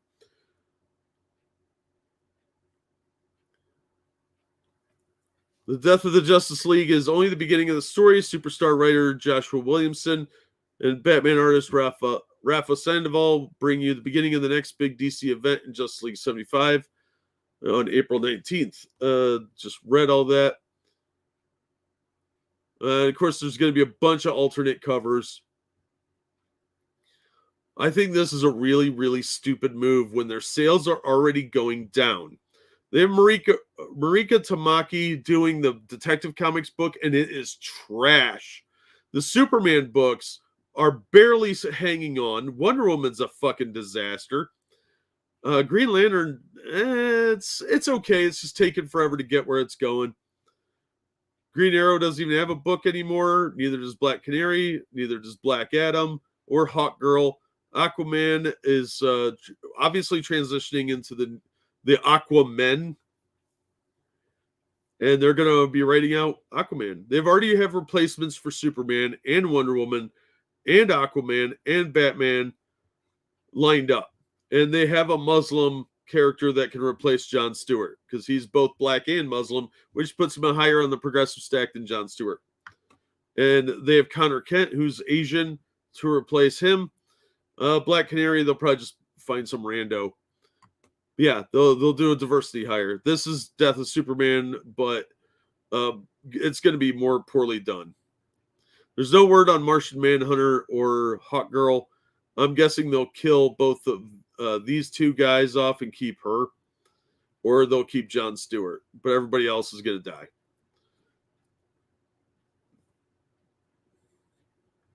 So, yeah.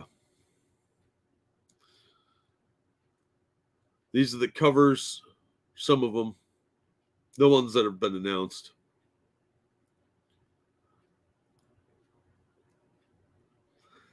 And apparently they're going to suspend several titles. This is shit. Wow, that's a garbage. What the hell's with his face? They're going to suspend the main titles for a while too, like they did with Death of Superman, where there were no Superman titles for like 3 months. They're going to just have the Jonathan Kent book and the Black Superman book, and they're going to suspend the Justice League comic, and they're going to do some miniseries to prop that up. So the woke culture, right? Yeah, Green Arrow used to be pretty interesting. The Mike Grell series was good. I like that one, but I haven't read it in 20 years. Woke fans are a myth. They're just agitators. Absolutely. They have some terrible writing where Superman leaves a video to their replacements about how they didn't bring. Well, what it sounds like is one person is going to survive, come back, and tell the other heroes on Earth what's going on. And that's how they're going to do it, is through flashbacks.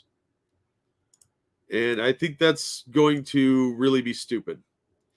And it's probably going to be unnecessarily graphic because DC seems to hate these characters because they're straight white people, apparently. That's the only thing I can think of is DC does not care for their evil white characters, and they want these holier than thou woke preachy characters that are all minorities and diversity hires. So I don't know what the hell they're doing. I want them killed off screen just because it's the laziest way, no creativity. Wouldn't surprise me, Oki. We've seen a lot of lack of creativity lately. Joshua Williamson's a good writer, so I don't know why the fuck he's doing this. Maybe it's a corporate mandate. Maybe Daniel Cherry decided to do this on his way out the door. And he was just like, fuck it, let's kill all these stupid fucking characters. I don't know, but this is a huge, huge mistake for them, considering the Warner and Discovery merger is going through really soon. Around the time this is going to be happening, they're going to lose more readers. And it's going to cost DC. This might be some kind of Hail Mary, but I think it could be a really bad mistake on their part. But here's another story about it if you guys want to read it. I'm not going to bother because we already pretty well covered it. I think it's really disgusting they're doing this on the 30th anniversary of the death of Superman, though. That's a real big slap in the face to fans. And I think this is a really shallow event, just like Future State, where it's just a cash grab. It's a shallow, stupid thing to do. And they don't seem to give a fuck about the fans at all.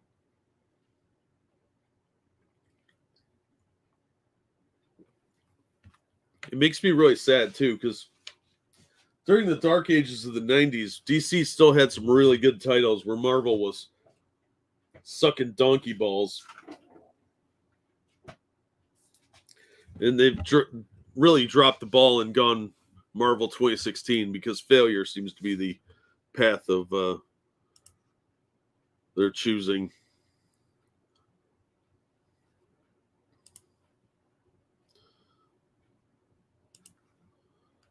No, I don't. No, you don't. What?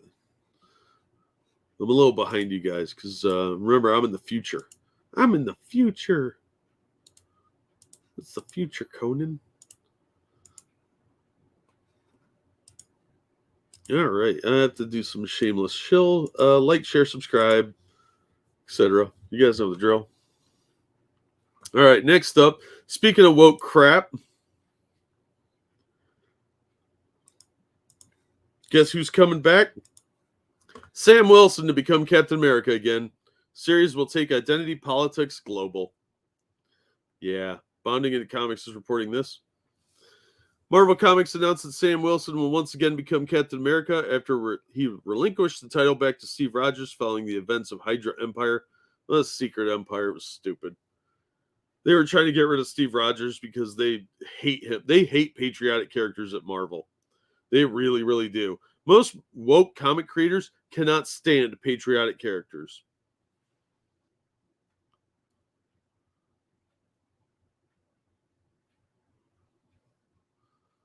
So he's come back. In Generations, Wilson stepped down as Captain America and returned the shield to Captain America. After returning the shield, he also penned a letter to him. States, "Dear Steve, when you handed me this shield, you said you had a mission for me. Now I've got one for you. You're going to overcome this. I know you have your doubts. You wonder if you can earn back the trust, inspire them again. And I'm telling you, you will. You're going to be the hero they need, the one they've always hoped for. I'd bet my life on it." And then now they're like, "Nope, you failed." Wilson will be back in the role as Captain America, beginning with Captain America Zero, written by Colin Kelly, Jackson Lansing, and Tochi Onobuchi, with art by Matea D. Enos in April. April looks like a shit month, guys. From there, Marvel will launch 2 different series, one featuring Sam Wilson and the other featuring Steve Rogers. The one featuring Wilson is titled Captain America Symbol of Truth, written by Tochi Onobuchi, with art by R.B. Silva. It debuts in May. The one featuring Steve Rogers is titled Sentinel of Liberty. It will be written by Colin Kelly and Jackson Lansing, with art by Carmen Carino. It debuts in June. There's 3 months between that Captain America Zero and getting Steve Rogers. So they're obviously favoring Symbol of Truth. Which, really? Symbol of Truth? And he's just a Sentinel of Liberty, whatever. However, as noted above, both these new titles will follow Captain America Zero, where Wilson returns the role of Captain America. Speaking with Entertainment Weekly, Lansing detailed that this Zero issue is more of what you've come to expect from Marvel Comics, 2 people talking to each other. He said, "What's interesting about Captain America Zero is that unlike a lot of Zero issues, we're not going to spend a lot of time building the plot for both books or teasing out a bunch of amazing stuff. Oh, so it's going to be boring. The issue 1s are going to do that. Issue 0 is effectively a conversation between Steve and Sam about what it means for both of them to be Captain America simultaneously. White supremacy. They're going to be sitting around talking. Boring. However, unlike Marvel Comics, where these discussions take place in coffee shops, this conversation will take place on a rocket." Oh boy. Lansing explains, but that conversation isn't had in a room sitting down over beers. That conversation is while flying, holding on to the side of a massive rocket, heading into the sky to obliterate all of mankind because Armin Zola is back and he's got a bad plan. Oh, so you're taking the storyline where the death of Bucky, that's how they lost Bucky, was on a rocket, and you're turning that into an entire issue of blathering. You probably want $6 for that travesty. As for Sam Wilson's symbol of truth, Entertainment Weekly reveals Wilson will be the public-facing Captain America, the one people think of as holding that title. No, they won't. They'll think of Steve Rogers. Onobuchi would also provide some details about the series, stating, "We have basically only touched the surface of his interaction with the Marvel Universe. There's so many characters that have yet to interact with Sam as Captain America. Who fucking cares? Dynamics we haven't seen." That feels like talking. "It feels like the world is my oyster." Ugh. He went on to reveal Joaquin Torres, the newly introduced Falcon, would appear in the series. It's been really cool exploring that with Sam, but also with Joaquin Torres, who's the Falcon in this book. Boring. Why do you have two Falcons in a book? Because this is Falcon, who is a perfectly wonderful character on his own, and now you're turning him into some racial justice nonsense. As for the plot, Onobuchi revealed it's about identity politics. We've seen Sam deal with the legacy of Captain America and race in very inward terms with regards to America. What does it mean for America to accept a black Captain America? No one cares. One of the things I'm teasing in my book is, what does it mean for the rest of the world to accept a black Captain America? That's another part of the equation. He added, if Captain America is in many ways a mimesis of America with all good and bad pathologies, what does that mean for the way in which America interacts with the rest of the world? Oh no, because he's a black man. Oh boy, yeah, because we've never seen black celebrities before, ever. Have they considered writing good stories? No, why would they do that? Is Future Jack better or worse? It's hard to say, really. Kind of a perspective thing. I'll probably get the Steve Rogers one. Yeah, if it's any good. They've accepted Sam as Cap before. Yeah, but now we got to do a lot more of that because they have these bizarre notions that there are white supremacists hiding behind every bush. Because I think a lot of Marvel writers hate white people. I'm a huge fan of action thrillers. Yeah, right. That involve foreign locals and all that stuff. One of the things that Sam has to do is he has to get to the bottom of a conspiracy. He has to figure out what the truth of the matter is. He has to figure out what's really going on. Oh, it's probably white supremacy. He elaborated, when so much of American foreign policy historically has been founded on operating in the shadows, manipulating federal employees or members of another government into enacting regime change for the benefit of various corporate interests. What is it going to look like when Sam runs against the people who would wish to manipulate him for their own ends and the furthering of America's interests abroad? What does that mean to be the symbol of truth in that context? I think you have already a political agenda, and that's just sad. I mean, you could just tell a good story. That's from Captain America Sam Wilson, so that's from the stupid one. Lansing justified the plot by referencing Steve's decision during the Reagan administration. Steve went through a whole process during Nixon and Reagan where he kind of learned how the sausage was made. Yeah, that was some political shit. It was kind of dumb. And that was under Grunwald's writing. I haven't read that stuff in decades. He added, Sam's going to be coming into that forewarned and forearmed. I'm amazed by the idea that he really can't put down the shield the way Steve could. What? It's really important that he not. So then what does it mean for him to stand there and with that and be like, okay, I'm going to hold the shield, but I'm also going to deal with this. Steve dealt with a lot of bullshit. Don't give me that crap. That's actually a pretty cool cover. Yeah, it looks like Crossbones is the villain there. As for Captain America Sentinel Liberty, Kelly details the series will see Captain America questioning what it means to be a patriot. Oh no, America is so racist. I can smell it already. He says Steve's a member of the greatest generation. That's so important, especially now, because he's seen so much of the 20th century and he's really able to weigh it. With our story, we really wanted to start looking at was, how has America changed? What does it mean to be a patriot now? Well, I think somebody like Steve Rogers, coming from the 40s, would probably be pretty shocked by gay marriage. But you're not going to address that, are you? Because back then, that was illegal. Lots of things were illegal. Because it means something very different. Even in the last 2 or 3 years, we've seen a radical shift in our country, and especially for a lot of young people, a real fury and disappointment at where our country has started to do to itself. Trump! Kelly concluded, Cap can't turn his back on America. Neither of the Caps can because the idea is good. The core is good and worth fighting for, but both need to wrestle with what that means in the year of our Lord 2022. Lansing would further add, I think Steve has learned through the Coates run that there's a lot of inward looking he has to do in terms of his legacy and himself. Now, remember the Ta-Nehisi Coates run was a lot of Captain America hating himself. Maybe he's become too much Captain America, not enough Steve Rogers. In our book, he's going to really be looking at what it means to be Steve Rogers. He was an artist. We'll see what it means when he finds a threat that truly needs his version of Captain America and what he needs to step up to become that. He concluded, what does Captain America mean to Steve beyond being the leader of the Avengers and answering to the government? He has gone against the government a lot over the last 40 years. Don't give me that shit. Since he feels he's handed that off, so what is Steve building? What is he organizing? What do his friends need from him specifically? What does Bucky need from him? Are they going to make them gay? I bet they make him gay.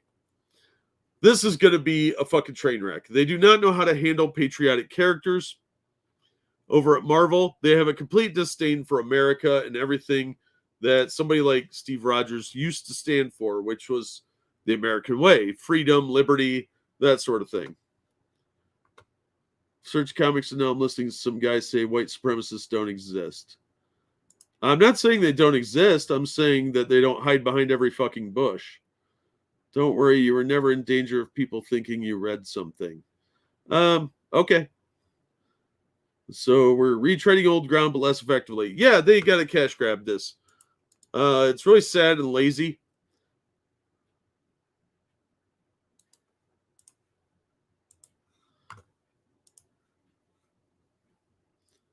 They're writing a comic or a woke movie pitch. Yes.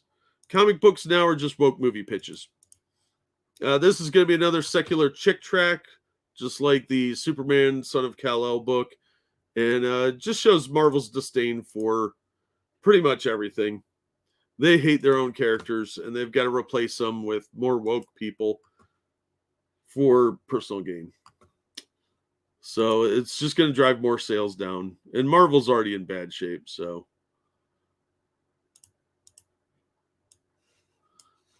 But if you're a fan of the Arrowverse, don't worry. If you're going to run the mouth, have the balls to stand up for what you say.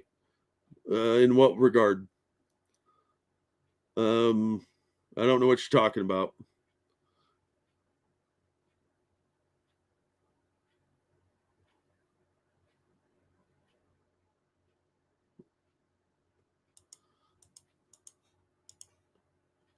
All right. According to Screen Rant, DC brings the Arrowverse to comics in New Earth Prime series. What is this crap? Why does he look like a Flintstones character? And where's her bottom lip? I mean, they at least drew her with boobs. I guess that's a start. The CW superheroes from the Arrowverse will be getting their own comic series called Earth Prime. These in-continuity stories are being developed by the producers and writers of the shows themselves. The first will hit digital platforms and comic shelves on April 5th. Again, another April book. Most of the CW superhero shows take place in the Arrowverse, called so because it was kicked off in 2012 with the premiere of the Green Arrow-centered show Arrow, obviously. And then it spun off into other shows. But they're just going to do some comic book versions. I don't know why. Batgirl's numbers are terrible. The Superman show seems to be doing pretty well, and I've heard good things about it, but I haven't watched it. The Earth Prime series is set to be released over the course of 3 months with 6 issues total. The first 5 issues will feature stories that focus on individual shows, while the 6th will have previous issues cross over with each other for the finale. I don't know why they're not doing a regular series of this, why they didn't do this back when Arrow was real big. They could have done like a DC showcase or presents. That probably would have been a big hit, and they could have introduced new characters that way and done cross-platforming. The first issue is going to be Batwoman. Be written by Batwoman's Cameron Johnson, who plays Luke Fox. Oh, okay. That's interesting. But I don't think leading with Batwoman would be the smart move, since that show has the worst numbers. I would be leading with the Superman and Lois one, because that's got the best numbers and get the biggest sale. Issue 2 is going to be Superman and Lois. I think that's backwards. You got to hook them with the high selling one, and then you might be able to bring in some new audience to Batwoman that way. As long as time comes, fans all of a sudden appeared out of nowhere because movies that tracks, how insightful. Yeah, well, you get that a lot.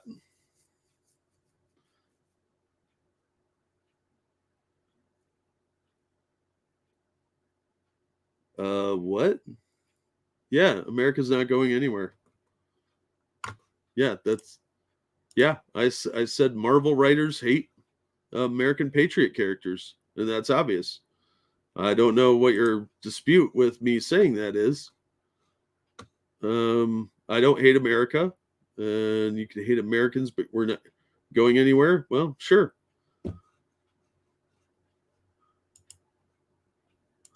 I don't know what you're talking about.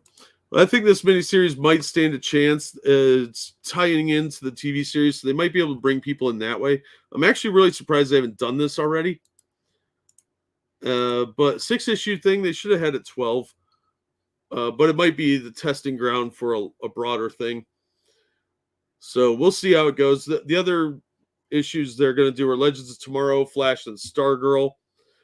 I've heard Stargirl's getting good reviews and good ratings, but I haven't watched it. They're not doing Supergirl, Black Lightning, or Arrow, which really surprises me, because those all had really strong followings. So I don't know why they're not doing that, but I guess maybe they're thinking about doing that later down the line if they're smart. Maybe if this one's successful, they'll do those.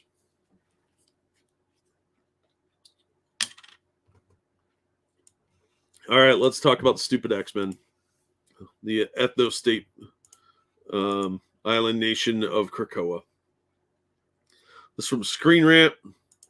X-Men writer reveals secrets of queer subtext and Marvel oversight. Ooh. Comic book writer Jonathan Hickman has helmed the X-Men line through their popular relaunch over the last 2 years, has finally discussed the range's queer subtext and Marvel's oversight. The last 2 years have seen the mutant race transformed, with heroes and villains alike welcome on the living island of Krakoa, where they're all living and you can't go there because you're not a mutant. So fuck you, normie. There, the mutants have created a new civilization, one that often rejects human norms. And humans. Including their Jewish member, Kitty Pryde. She can't go through the doorways because, well, it's an ethno-state after all. The mutants certainly seem to have rejected human patterns of relationships, at least. But curiously, this has typically been done quietly. A plan showing adjoining rooms between Cyclops, Wolverine, and Jean Grey were in a polyamorous relationship, but it's never been openly discussed. Meanwhile, after years of queer baiting, Kate Pryde finally kissed a girl. But that scene happened in a comic published in September 2020, and an apparently experimental kiss hasn't been followed up on at all. Well, I mean, they already coded her gay, so I guess they don't feel the need to. It feels as though Marvel's writers are being extremely careful not to develop this particular theme. Oh no, they keep doing it. They're just not good at it because they don't make interesting relationships. They just make, oh, there's a gay character, love them. Jonathan Hickman has been responsible for the current wave of X-Men books, which I'll never forgive him for. Although he's departing now that X-Men Inferno is wrapped up, Hickman spoke to the Jay and Miles Explain the X-Men podcast ahead of his departure and directly addressed the apparent queer baiting.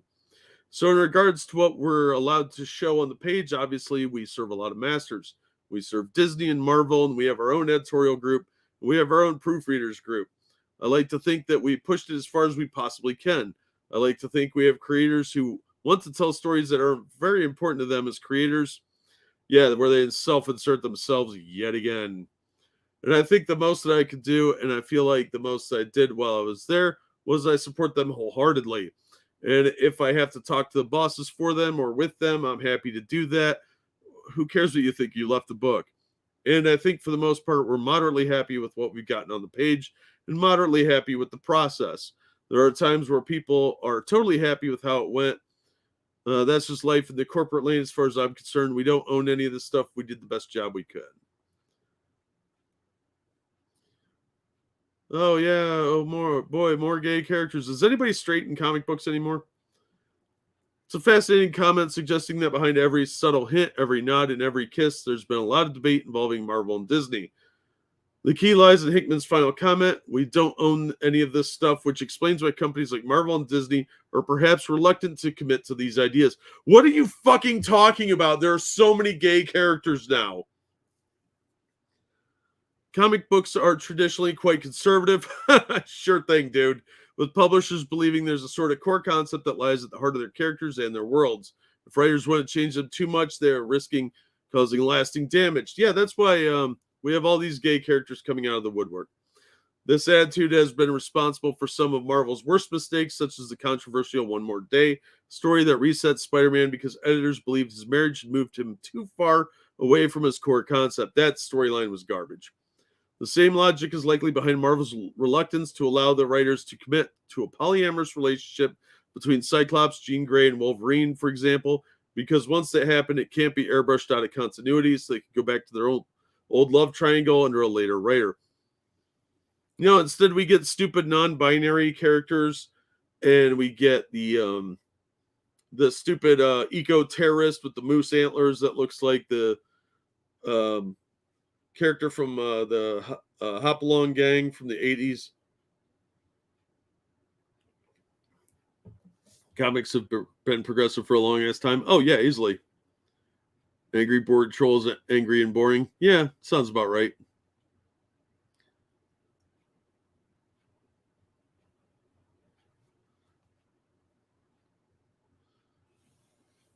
There's irony. Whatever. You get the idea. This is full of shit. Marvel has had so many characters come out as gay or bi or poly or non-binary or other bullshit like that. This is fucking dumb. It's lazy writing. It's secular chick tracks. They're not even telling good stories. They're telling boring stories. The X-Men turned into an ethno state where nobody's allowed to go bother them, and they sell drugs legally and illegally as blackmail, and they threaten to destroy any country that doesn't recognize every citizen of Krakoa as a diplomat. And they can murder people willy-nilly and then get away with it. Like the moose antler girl that murdered a clerk where a bag came from. She just straight up murdered some store manager, and then Krakoa just cut her loose.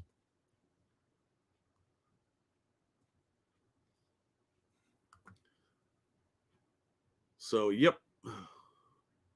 More of the same crap. We've gone over this time and time again.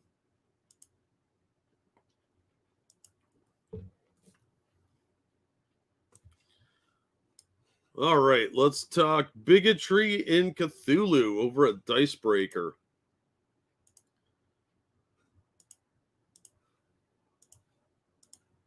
All right. Green Ronin's new RPG, Cthulhu Awakens, will attempt to transcend cosmic horror's baked-in bigotry.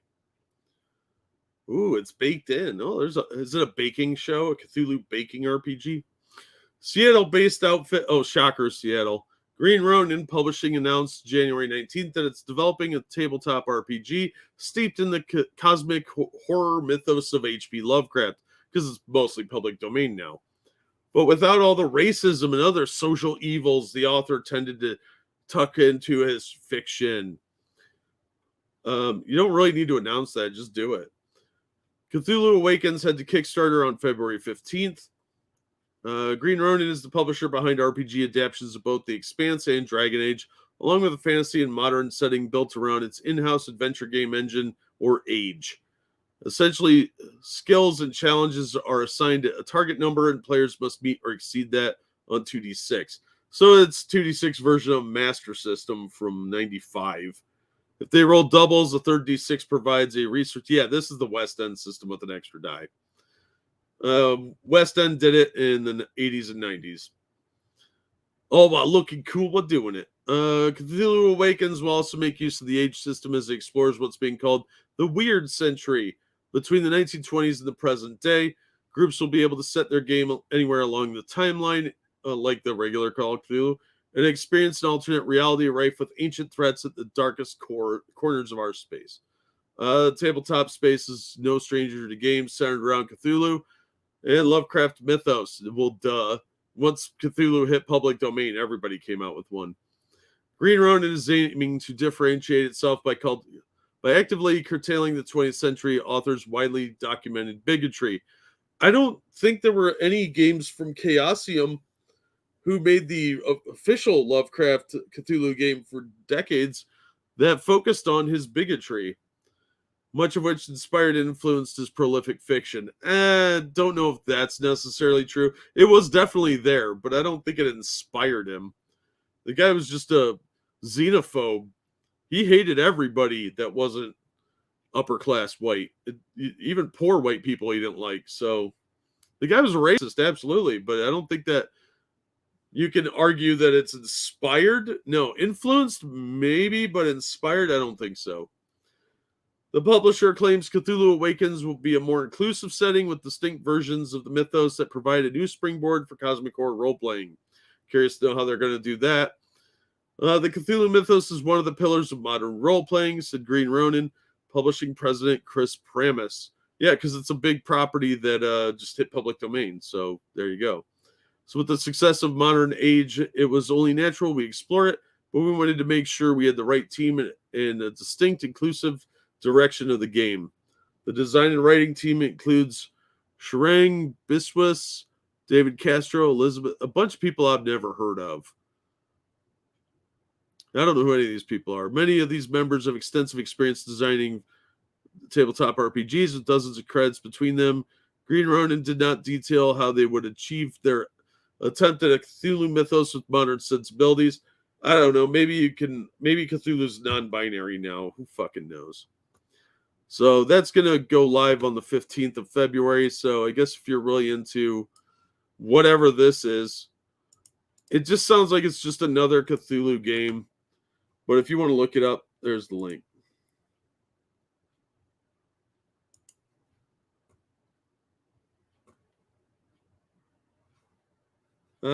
Just ignore that idiot. The more he talks, the more engagement it gives me. So it's just helping the channel. So I don't know. I think this might be just a marketing tool to get this backed, because I don't really know what changes they're going to make. They didn't say any specific things that they're going to change. So I think it's a marketing tactic to try and get people to buy it that have specific set of politics. It just looks like it's going to be another random Cthulhu game, which is already dozens of. So not real impressed with that, especially when the Chaosium one is easier. And it's been around longer, so there's lots of supplementary material for it. All right, and our final article for the night. This comes from ICV2. Project Superpower team fights fascists in the future, because of course they do. New series by Ron Mars and Andy Lanning. Ron Mars, who sees fascists hiding in his bushes, I'm pretty sure. Project Superpowers is back with a new creative team and a new story set 30 years in the future. Dynamite Entertainment announced plans for a new Project Superhero series written by Ron Mars and Andy Lanning, who recently teamed up on Justice League Endless Winter. Endless Winter was awful. It was so incredibly boring and nothing happened in almost every part of that story. Like the prequel parts that happened in the ancient past were vastly more interesting. Emilio Ultera will be the artist. I don't know who that is. Originally created by Jim Kruger and Alex Ross, Project Superpowers features a cast of Golden Age superheroes set in an alternate version of the U.S. that has become a totalitarian state. While earlier series were set in the mid-20th century and in the present, this new series will take place in 2052 and kicks off with a mysterious naked man awakening with no memories in a world that's been devastated by environmental disasters and racked by bitter internal divisions. The first issue will be released in April with covers by Mike Ruth, a bunch of other people that I don't fucking care about. When we are digging into the previous material, we noticed a plethora of patriotic characters, Mars said in a statement in the official announcement. Obviously, that makes complete sense, as many of them date to the 1940s, when America was fighting real-world fascism. That seemed like a viable avenue to explore, since America is dealing with its own fascist impulses right now. Oh, noes! Yeah, that's a real thing. It allows us to dig into larger themes like the American dream and what it means to be an American. It's all presented in the guise of a superhero story, but we wanted to make sure we had underpinnings of some meaty stuff in there. Yeah. Trump lost, dude, right? Like that's whole fascist narrative thing seems to really not hold up if you're a fearmonger, a supposed dictator's not in office. In addition to Chapter 1 and Chapter 2 of the original series, Dynamite has published several spin-offs, including Superpowers Black Cross Collection. That's a Warren Ellis project. And Project Superpowers Hero Killers. In 2018, they published an omnibus collection collecting the entire original series. I remember liking the original couple of volumes of that, but this sounds stupid. That face is haunting. That's very Uncanny Valley. That's Man of War there, I think. So they're probably going to kill him off. I expect they'll kill a bunch of the Patriot characters. Hey, Atheist. I'm not starting over. Sorry, dude. But I expect they'll kill a bunch of the patriotic characters off and talk about they'll turn some character into a fascist. And it'll be, oh no, fascism, Donald Trump. Oh no.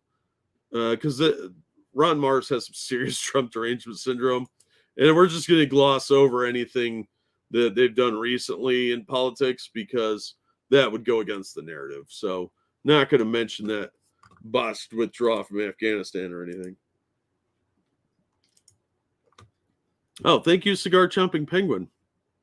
Fun fact, Lovecraft denounced his xenophobic views later in life, going so far as to call himself a perfect damn fool. Weaponized Nerd Rage did a great video about it. About his life about a year ago. Highly recommended. I'll check it out.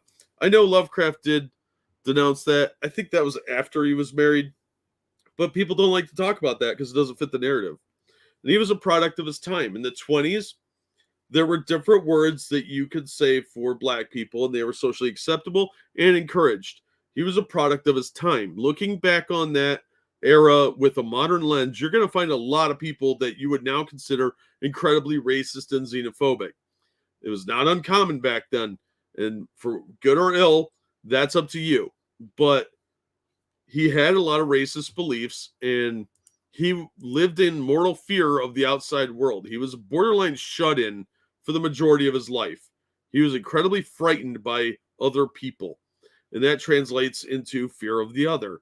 So, of course, a lot of his stories had those themes, but I don't think that was inspired by his disdain for black people. And people don't want to look at any redemption that somebody may have done because it's more fun to focus on the negative.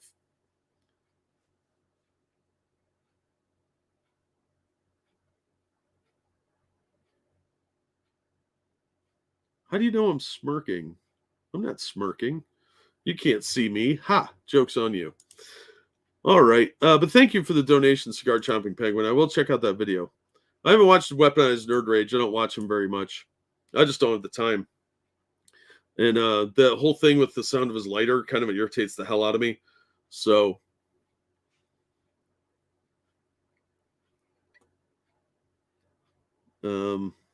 yeah. Okay, Troll.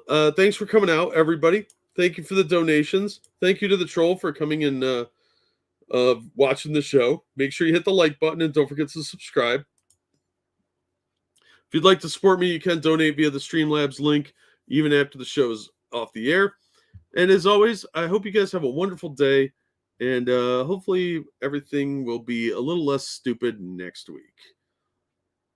Yeah, he fell for the eugenics movement. This is a proto-intellectual. Yeah, he was a product of his time. It was popular scientific opinion. Just like in the 1800s, you had phrenology, and that got debunked, and people moved on. And you learn as you go. People evolve, and they can. You know what? You are old guy. You're going to sit there and pretend like you're insulted. Are you going to defend yourself like a man? Well, I think you need to find Jack Murphy's chat for your little alpha nonsense. Go play with that Apex Predator. You're in the wrong chat, buddy. As always, thank you guys for watching. Have a lovely evening and do something exciting on this beautiful day. And I will see you on the next one.